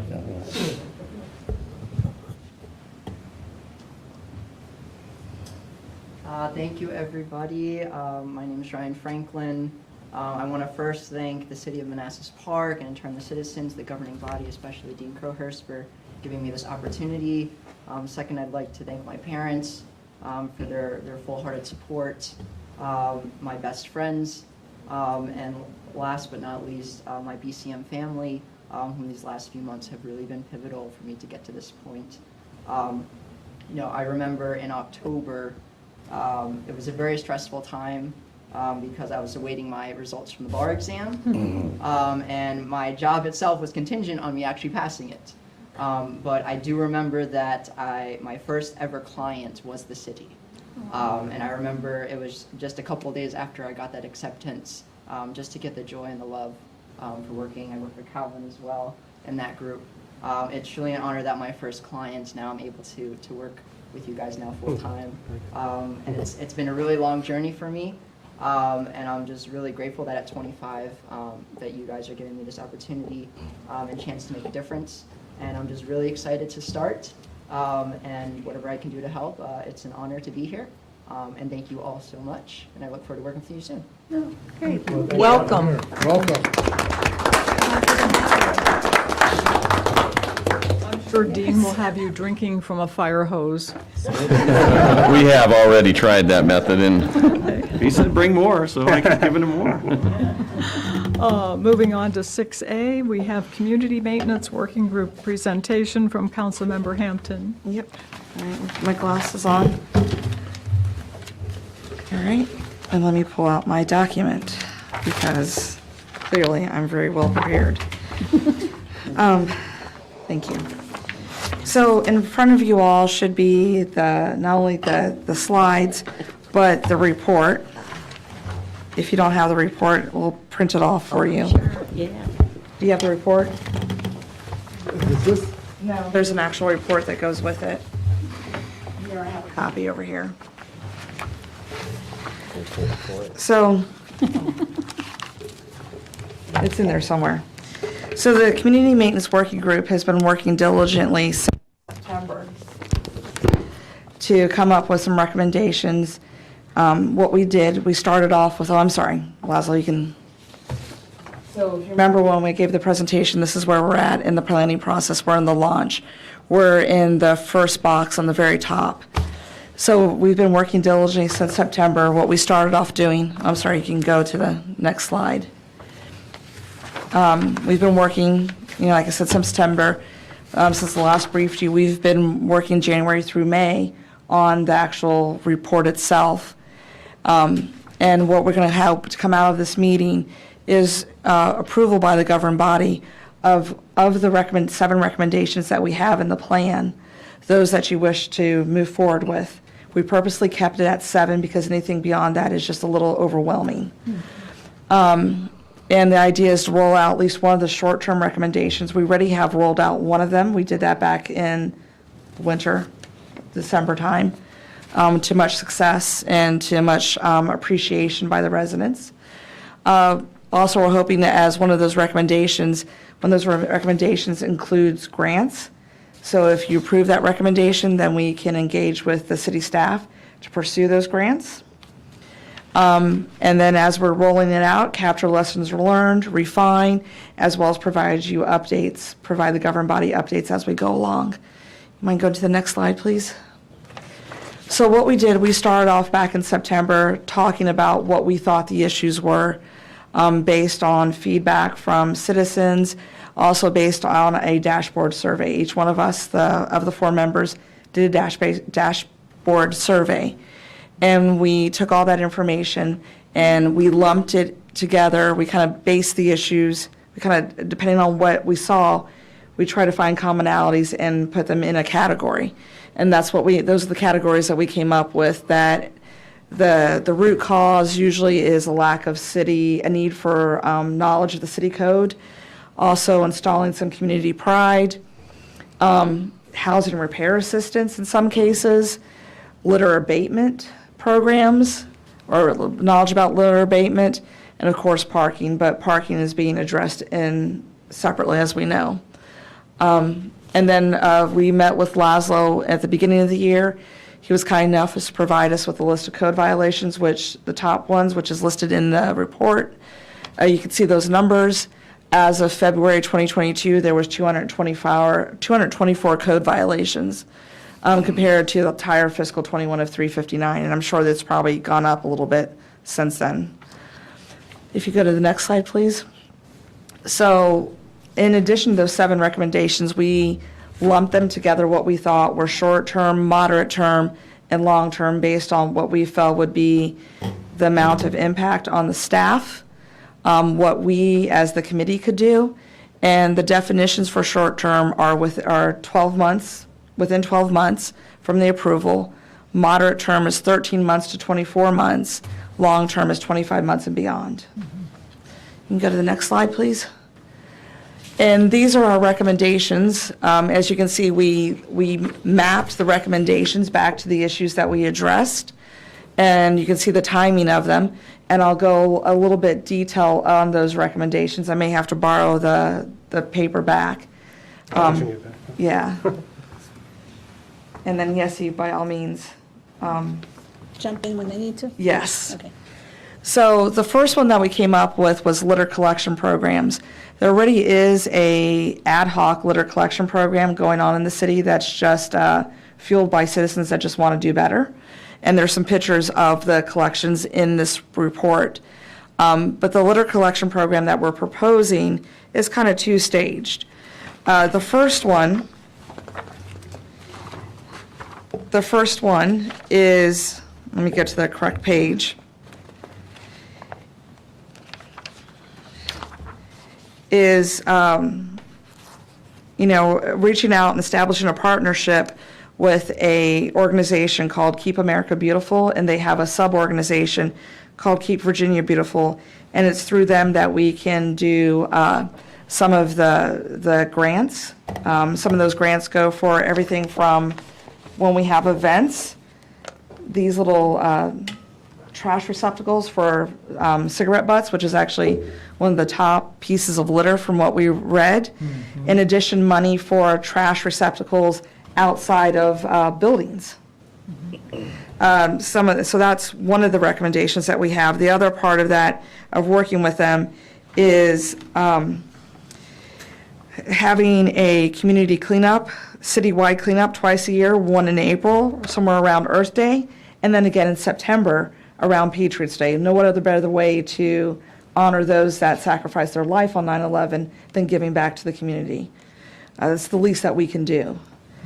And as part of that idea, we wanted to include the schools, talk to the schools, and see if we can make that a school-wide project as well for all the school levels, whether that's just around their campus or looking into the legality of having them go out in the streets and do that as well. But we felt it was important to establish this at a young age and kind of build that community pride. I want to jump in there for a second. We also have an interest from the Lions Club with their Leo Club to actually have their kids, one of their members, the president of their Leo Club, is a resident of Manassas Park. He's a high school student, and so they've also reached out to us to see if that group can help with the practices that we're trying to do with the working group. So that's another thing that we're trying to bring in as well.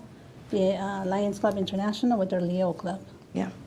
And many of y'all don't remember, but once upon a time, we had an extremely active Lions Club in Manassas Park. Mm-hmm. It was extremely active. Over time, of course, it dissipated, but we have ties to the Lions Club. And in addition to that, education workshops, and one of the ideas that we came up with is wildflower meadows and beehives, though I know we have regulations about beehives. So those are some of the things that we were talking about with the litter cleanup. And then kind of go back to some formal programs as far as the cleanup. Adopt a highway, which it can even be down to adopt a street. As some of the discussions we've had earlier this year and showed some of the pictures, there is a need to clean up our streets. There's also a 30 and 30 Green grant program, which is an annual grant program that includes local governments with, it has a spring deadline, announcements in June, and there's 4 categories that we can go after or pursue. Community beautification, that's community gardens, vacant lot restoration, which, by the way, Washington, D.C. was on Channel 5 this morning. They are doing things with abandoned homes with arts. I really recommend that you check out Channel 5's little piece about that. Cigarette litter prevention, that's public education, the receptacles outside the building entrances. Litter prevention, that's everything from outreach materials. They'll even give you cleanup supplies, including the little grabbers to grab the trash, so you're not bending over. And recycling programs. So there's avenues of that we can pursue money-wise to help us with this. The cigarette litter prevention, those little free those ashtrays we showed you, those are free to reduce the number of cigarette butts on the streets and washing into the waterways. And I talked a little bit about the cleanup giveaway. So that's one of the recommendations that we had for the cleanup. The other one is, was kind of the pathway to more of a long-term. This is what Prince William County did. They started off like this with a group of just citizens, and eventually over time it evolved into their local chapter, which is Keep Prince William Beautiful. So it's a short-term with a long-term goal. The other recommendation that we came up with is a resident education campaign, and that's along of Get to Know Your City Code program. And the idea behind that is we carve out a little bit of time in these meetings, 5 minutes, to talk about a city code, and take that same information and repurpose it for publishing on the website, and possibly repurposing it some way, somehow, when we have community events. So that's everything. For example, a good one would be, we know that, well, that already happened, but high school graduations parties, and it's winter, not winter time, but it's summertime. People want family over. We have a little education campaign about noise ordinance. I forget exactly what, the decibels that it is, and the city code gives you an idea of, like, if you stand this far from your house, you can hear it, you might be in violation. So that's twofold, and it increases the people's quality of life. It also takes the burden off the police department, so maybe they're not getting as many phone calls on a Saturday or Friday night. So that's two of our short-term, the other short-term recommendation is to continue the Winter Lights extravaganza, but then also to extend it to Halloween. We called it Light Up Halloween in the Park. We'd follow the same process as we did the Winter Lights extravaganza. We felt that this was important because there are a number of houses here in the park that go all out for Halloween, and that's a way to show off the pride and to build pride. And what we thought of doing is that the winner would somehow be involved in the trunk or treat, just like we have the winner of the Winter Lights extravaganza being the parade marshal for the lights parade. So once again, building that city pride. The moderate term recommendations, we talked about a volunteer corps for snow removal and yard work. That would take a little bit of elbow grease on our part to figure out how to roll it out, but we do know it is a necessity because we do have a number of residents who are elderly or are facing a disability where they cannot go out there and remove the snow. So other jurisdictions have a thing called snow angels, that people are just willing to go out there and help somebody. Pennsylvania, the high school football team, the coach said, we're not having practice today. Well, what I want you to do is go out and find a neighbor that's in need and shovel their sidewalk. So this has been done in other communities. And once upon a time, many moons ago, the Cub Scouts or Boy Scouts used to do that here, but that was many, many moons ago. We also talked about a park through Parks and Recreation, offering a workshop for box gardens and, pursuing some grant funding to offer this, to buy the supplies, and somehow connect that with the Boy Scouts so that they could use that or the Girl Scouts for one of their big projects to get one of their badges. The idea behind that is, once again, if you have these boxes that you put in your yard or hanging off your fences, not only does it make your yard look better, but it also brings attraction to the whole entire community. And then long-term was a community garden. We did speak with the city manager and Parks and Recreation. It's pretty complicated, so that's why we put it long-term and restrict, and also we wanted to restrict it to just some space outside Parks and Recreation. There is involvement with, and Laszlo, correct me if if I go off, because you were there and you remember probably more than I do, but there's soil testing that has to be done. There has to be water sources, water source that's nearby. Also, the engagement of the Cooperative Association, the Virginia Tech, I think it's Virginia Tech Cooperative Association. So it's pretty involved, which is why we're just recommending long-term, just have something in Parks and Recreation recommended this to us. There's some space outside the existing community center, do it there, and it'd be a first come, first serve versus the whole structure of a true community garden and building having a nonprofit and researching our legal obligations. So there's that. The other one that we talked about is vacant lot and home transformation programs, specifically directed at veterans, because our city was founded for veterans, and this is tying us back to the veteran community. Well, of course, it'll be long-term, but it's everything from if we have existing veterans that are in a home and that home's no longer compatible, we're working with a nonprofit to make that house compatible for them. Also working with the nonprofits to somehow purchase homes that are up for sale or do something with the vacant lots to make it, once again, homes compatible for veterans, especially wounded veterans. So those are our big recommendations that we came up with and like we said, we kept it at 7. Short-term, moderate-term, and long-term. Any questions? Will I drink some water? Those are excellent recommendations. I really like the get to know your code. Yeah. And I also, Yessie and I would like to thank the other 2 citizen members that serve on this community. This truly was a group effort, research, writing, discussions. So we really do appreciate the 2 citizens that stepped up and participated. Excellent, excellent. Comments or questions? Excellent. Yeah. The snow angels, what a wonderful, oh, that's tremendous. Yeah. Thank you very much. Love the community garden. Well, I do have one comment. The Adopt a Street program. You can involve a lot of the businesses, because I know a lot of jurisdictions, what they do is they have this adopt a sign and they advertise their business. And then in that letter, if they opt in, they have to actually do 2 times a year cleaning. And they have their employees go out there and clean, so. Yeah, it's an actual contract, even if you're a resident. Yeah. And you want to adopt a small street, it's an actual contract. And this work is done through VDOT. Yeah.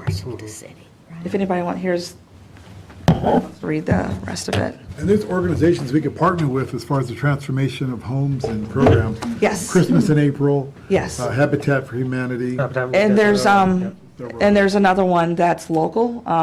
My previous position, I had, actually still connected to the lady, but someone that's a veteran herself, and part of her job is outreach to veteran communities, and I spoke to her, and she actually provided me with a recommendation. Oh, okay.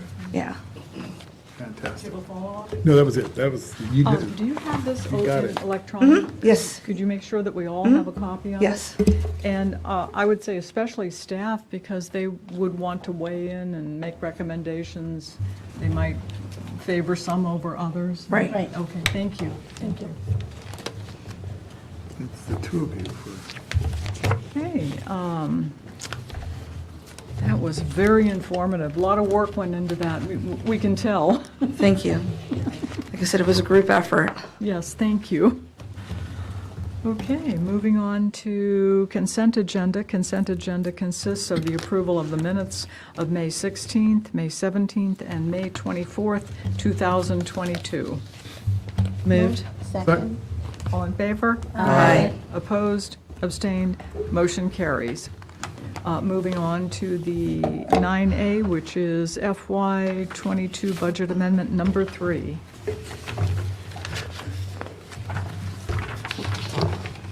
Okay, good evening again, Mayor and members of the governing body. So a lot of budget talks. Again, we're always talking about future budgets, we're also talking about our current budget.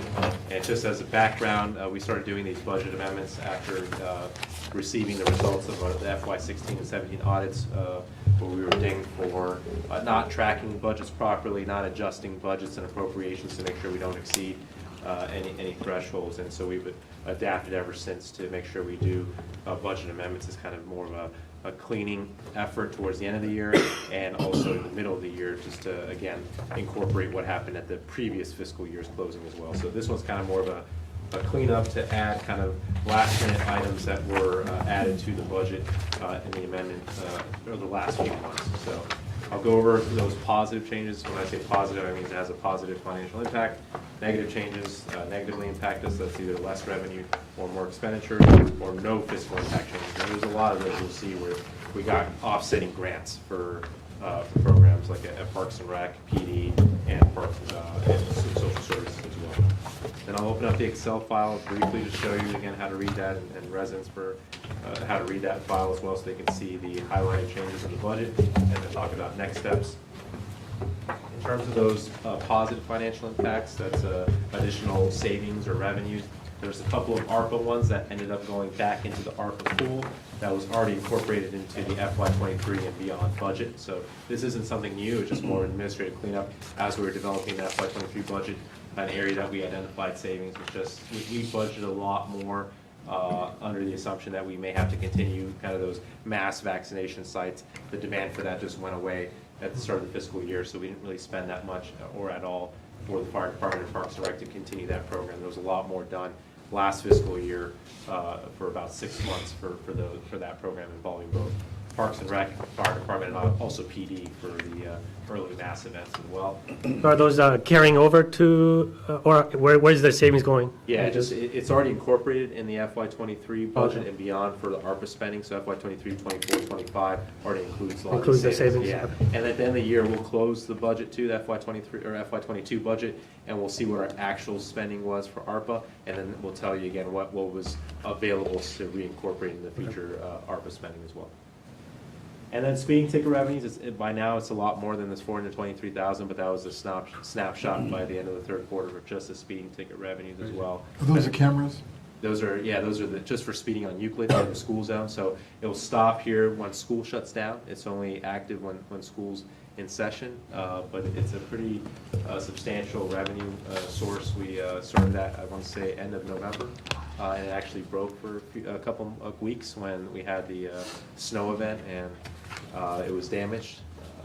Keep it at that, and we did get that fixed, and that is operating. Also, the red light camera on 28 Manassas Drive is also functioning. It's also bringing in additional revenues as well, and we'll have a conversation with you all about what to do with this money, about reinvesting it into public safety, both police and fire, in the long term, potentially even school safety initiatives as well, since, again, this wasn't intended for revenue generation, it was intended for safety, especially the speeding one is by a school as well, so the goal is to kind of reinvest that into the safety measures for our students, our police, and our fire as well. It's almost 500 in 4 months, 500,000? Let's see, full December,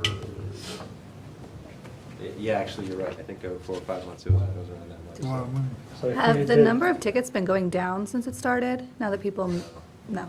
Parking tickets have, so we've I think seen it's always- fines with parking tickets. But speeders have but not been learning speeding, their no. lessons. You have a lot of people coming in the industrial area, a lot of big trucks just speeding through. It's always flashing. Yeah. That light. Is it mostly the trucks, or is it Everything. like? It's a mix. Okay. It's a mix, and there's a lot of people, again, just rushing through that area, so.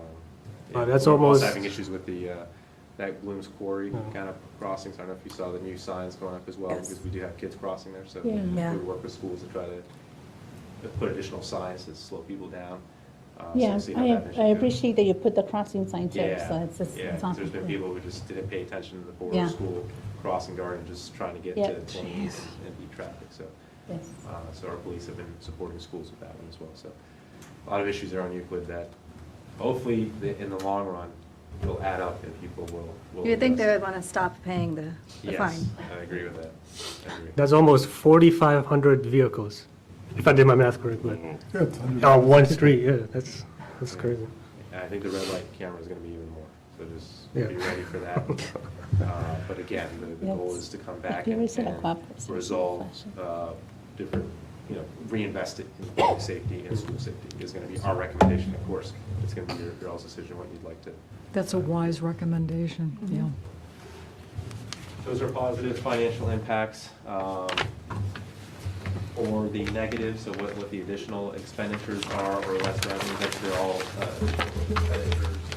The main one has to do with the assessors. We started having that conversation in January, actually in the fall when we found out about the retirement. So there's two components to this. This was the added contract expenditures for the outsourced company that has been supporting us for the longest time, the East River company, to keep their services during this transition.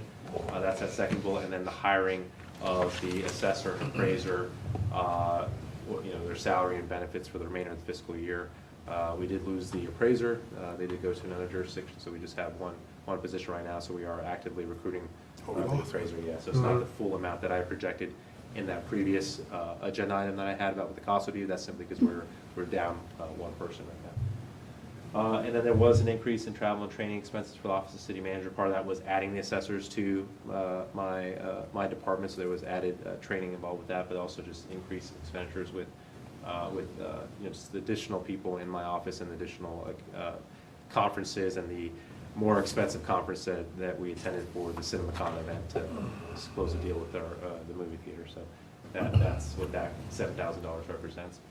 For DSS, this is a CSA program. Unfortunately, for federal funds, they can't be used on our residents who are undocumented citizens of the United States.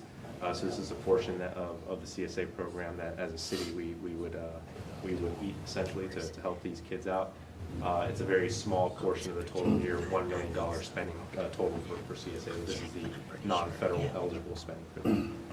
And then for a move to the new city hall, we're trying to implement, and you'll see this agenda item hopefully within the next couple of weeks, kind of a DMV style queuing system for the treasurer and commissioner, where you can get a ticket, hang out at the library if you want, and then you hopefully will have we want to get the screen set up at the library, or there'll be seats there so you can see when you're getting closer to your number to be serviced by the commissioner or treasurer.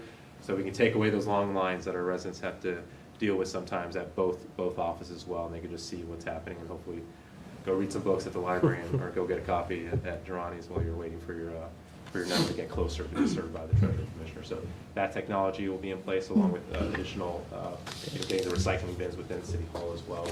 That's part of that whole City Hall moving expense line item that we established back in the mid-year budget amendment.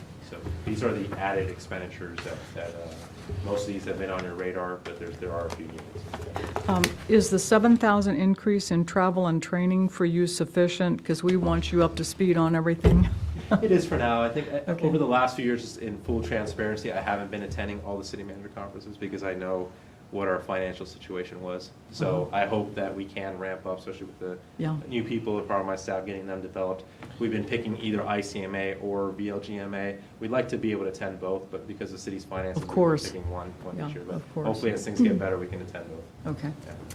Have you looked into, instead of having a physical ticket and having to look at a physical screen, like just putting in your number and getting a text? I want to say this, don't quote me on this, but that is a conversation we've had. Okay. Yes. Yeah, so I'll wait for Dawn. It was something that was brought up. I don't know if it does. So Keith is confirming the system would do the text. Okay, great. Yeah, Prince William does that right now. Yeah, So we want something better. I don't think it's going to be up and running by this personal property tax season, so we're going to have to kind of have some snake lines in that area. So bear with us for this year, but again, the goal is to have the system up and running eventually to make life easier for our residents when they come Are here. you thinking like June of next year it should be up and running? I think before that, I think it's a 6-month implementation time frame, but let's hold off till Dawn comes back with the full details in the next couple of weeks here. But I remember from our discussions, we were looking at a 6-month implementation time. Any other questions on these items? Would there be like a lobby where they sit, waiting for there's the chairs and customer waiting area, which initially we'll probably won't be putting a lot of the chairs out there because we're going to have to snake the lines. Once we get this system in place, then we're going to put a lot of chairs, and Patty and Debbie can figure out Something where where they else can sit, where- keep the kids happy, keep everyone happy while they're waiting. So, again, we have our peak times usually end of the month for water bills, and then the biggest is personal property tax season. And then the no financial impacts, these are just offsetting grants that we received during the year, just making sure that we're properly budgeting for them and appropriating for these offsetting grants. And a lot of these you've seen, like the Parks and Rec grant, the tourism and marketing grant that we presented on a few months ago as well. Beyond the grants themselves, you can see more of an administrative as a treasurer, credit card, the fees that we charge, right? So we get billed by the credit card companies for those fees, and then we reimburse them when we pass it on to the customer. So always kind of an offsetting and always hard to predict what the exact amount will be. And then insurance claims, we had a lot more accidents, it seems like this year, and a lot of insurance reimbursement revenue coming in next. You'll see that one. Any questions on these? Spreadsheet real quick. I know the governing body is very familiar with this, but in case there's new residents who are tuning in, explaining kind of how to read the spreadsheet. All the budgets look pretty much the same. This one just has less tabs than the actual budget. The budget amendments usually have less than the full originally adopted budget. So you have your budget overview tab if you want a program synopsis. You have the line item budget, which has every single line item in the city from an operating budget standpoint. The CIP, which has every single line item from a capital standpoint, and then similar to the budget overview, you have a specific capital overview by project. So for example, no changes to almost everything, except you get down here, this is where we talk about that queuing system that I just mentioned, and what that does to the budget, and then no real change. This is a lot easier budget amendment. There's not a lot of changes for the most part. And then the line item, this is the most important tab always if you want the details. You just scroll over here if you want this view to see what's happening. Column K is going to be your most important column. K and L. L shows the difference. K shows what the new budget amount is. But just scroll down to what's color-coded, highlighted, either green or light green and red within, not the subtotals, but within the actual line items. So you can see here that credit card treasurer fee that I talked about, that's highlighted green. That means it's good. More money. But you'll see down in the treasurer's expenditures, bad, red, more credit card expenses. But those, again, are largely offsetting. There may be timing issues sometimes, so unfortunately, revenues received or being billed doesn't always align exactly, and that's a lot of cleanup that the finance department has to do at the end of the year.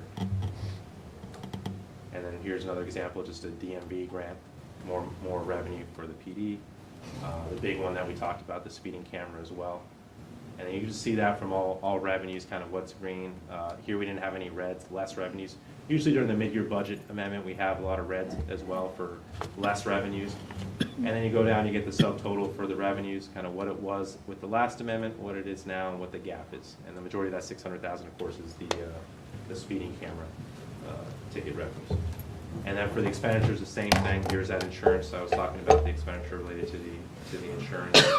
And then you can just find the red items within each, or green. Here's the savings for travel and education in this specific line item, and then the offsetting expenditure for dues and memberships. So you'll see this throughout the different reds and greens.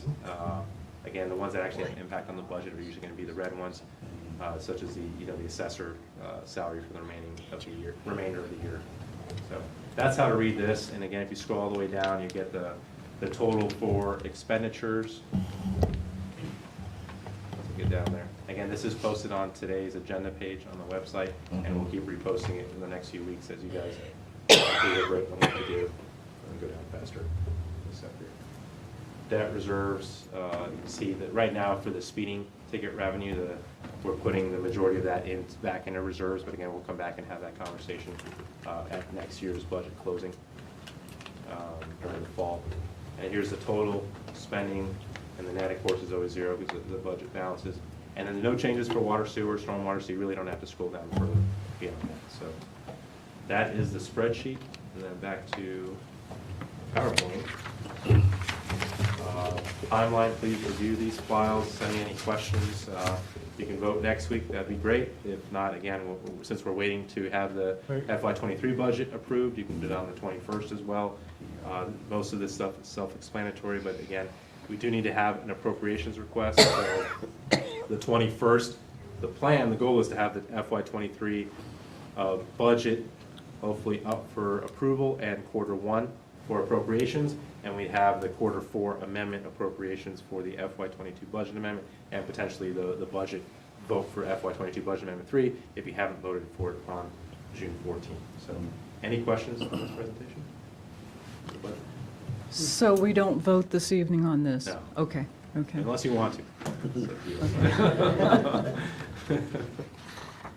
Well, I think we'll need time to think about it, Absolutely. formulate questions, et cetera. Okay, thank you. Any questions? Comments? Okay. Thank you, Laszlo. City manager report. Do you have anything else? Report tonight. I'm sorry. Well, I got a question though for this topic. How are the vouchers though? We have, how many people pick them up? These are short. Actually, it was off, and for some reason it still made that sound. But anyway. So we provided about 2,000, just under 2,000 vouchers out of the 3,000 in the first round. Wow. And we've already started receiving a lot of the majority of the reimbursement requests. Pretty scattered, so once we have that summarized, I'll have Lamar come back again and report to you all, but just a great turnout. That's a good turnout. Yeah, we only ordered 2,000 for this next round, and so we hope to sell out completely.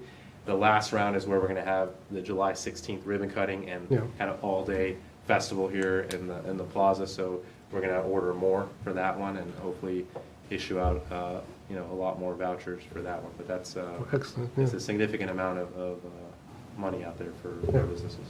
Are we also tracking where they're spending their vouchers? Yeah, Okay, because good. we get it back by business, Mhm. and it was pretty balanced. When we first got it, I saw a few thousand for this business, a few thousand for that business, so I was very happy with the results. Right on. Yeah. That's good. But I haven't got the full report yet. It's something we're kind of trying to, like the next event is already coming up this Saturday, June 11th.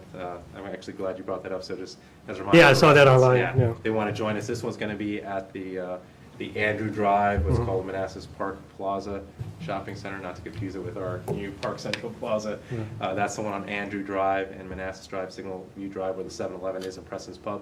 We'll actually have a tent there this Saturday from noon to 5 o'clock, so please do join us, and we'll be handing out even more vouchers there. Again, the first one was supposed to be at Kent Village Square. We got rained out for that one, but we like to do it at the shopping centers, and then the July 16th one we're going to do to introduce Park Central Plaza to our residents and then hand out the vouchers as well. So just great turnout and very diverse. I was very happy with people coming from all over the city to come out and get the vouchers. And the best marketing has been word by mouth, which is always the best kind of marketing that you actually want. So Absolutely. somehow it's been getting out there and spreading.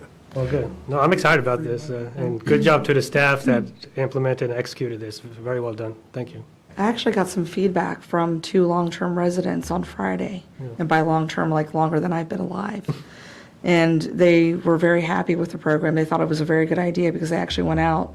One couple went out to a restaurant they'd never been to before, and the other couple went to another restaurant they'd never been to before. And his exact words was, "That is the best idea." So there you go. And the businesses are also promoting the voucher program because we had Sichuan Gourmet when we ordered their Chinese food, because they know us, they even know where we live and everything because we do it all the time.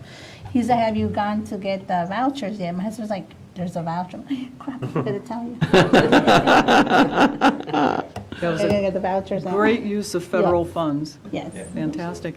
Laszlo, I didn't catch, how many vouchers have been dispensed so far? It was just under 2,000. It was like Just a handful, under 2,000. yeah. Okay. So thank you to Lamar. Well, thank you all first for the idea and supporting the program, and then Lamar for all the hard work he's been putting into the program to make it run. A lot of hard work. Thank you, Lamar. This more was brought up question. almost a year ago, I think. Yeah. Talking with him. So I'm asking this question because I've been asked this question. An update on the parking signs? Yeah, unfortunately, we received a bid back that was 4 times higher than what we budgeted, and that was the only bid we got back. So we're still troubleshooting that, and we'll bring back recommendations on next steps for that. But We've actually broken it apart now, so we're going to do give the first part would just be the recommendations, and then try to do the second part maybe in-house or parse it out. I still have to review any proposals, but Steve and Calvin are still working on that, and we'll get back to you all. Okay. We're ready Any to other go. questions, comments? Do you have anything else, Laszlo? No. Okay, we have closed session. City Attorney, do you want to read us in? I recommend the governing body go into closed meeting to discuss a prospective business where no previous announcement has been made of the business's interest in locating in the city pursuant to paragraph 5 of subsection 2.2-3711A of the Code of Virginia. Do we have a motion? Moved. Second. All in favor? Aye. Opposed, abstained, motion carries. We'll have a 5-minute break before closed session.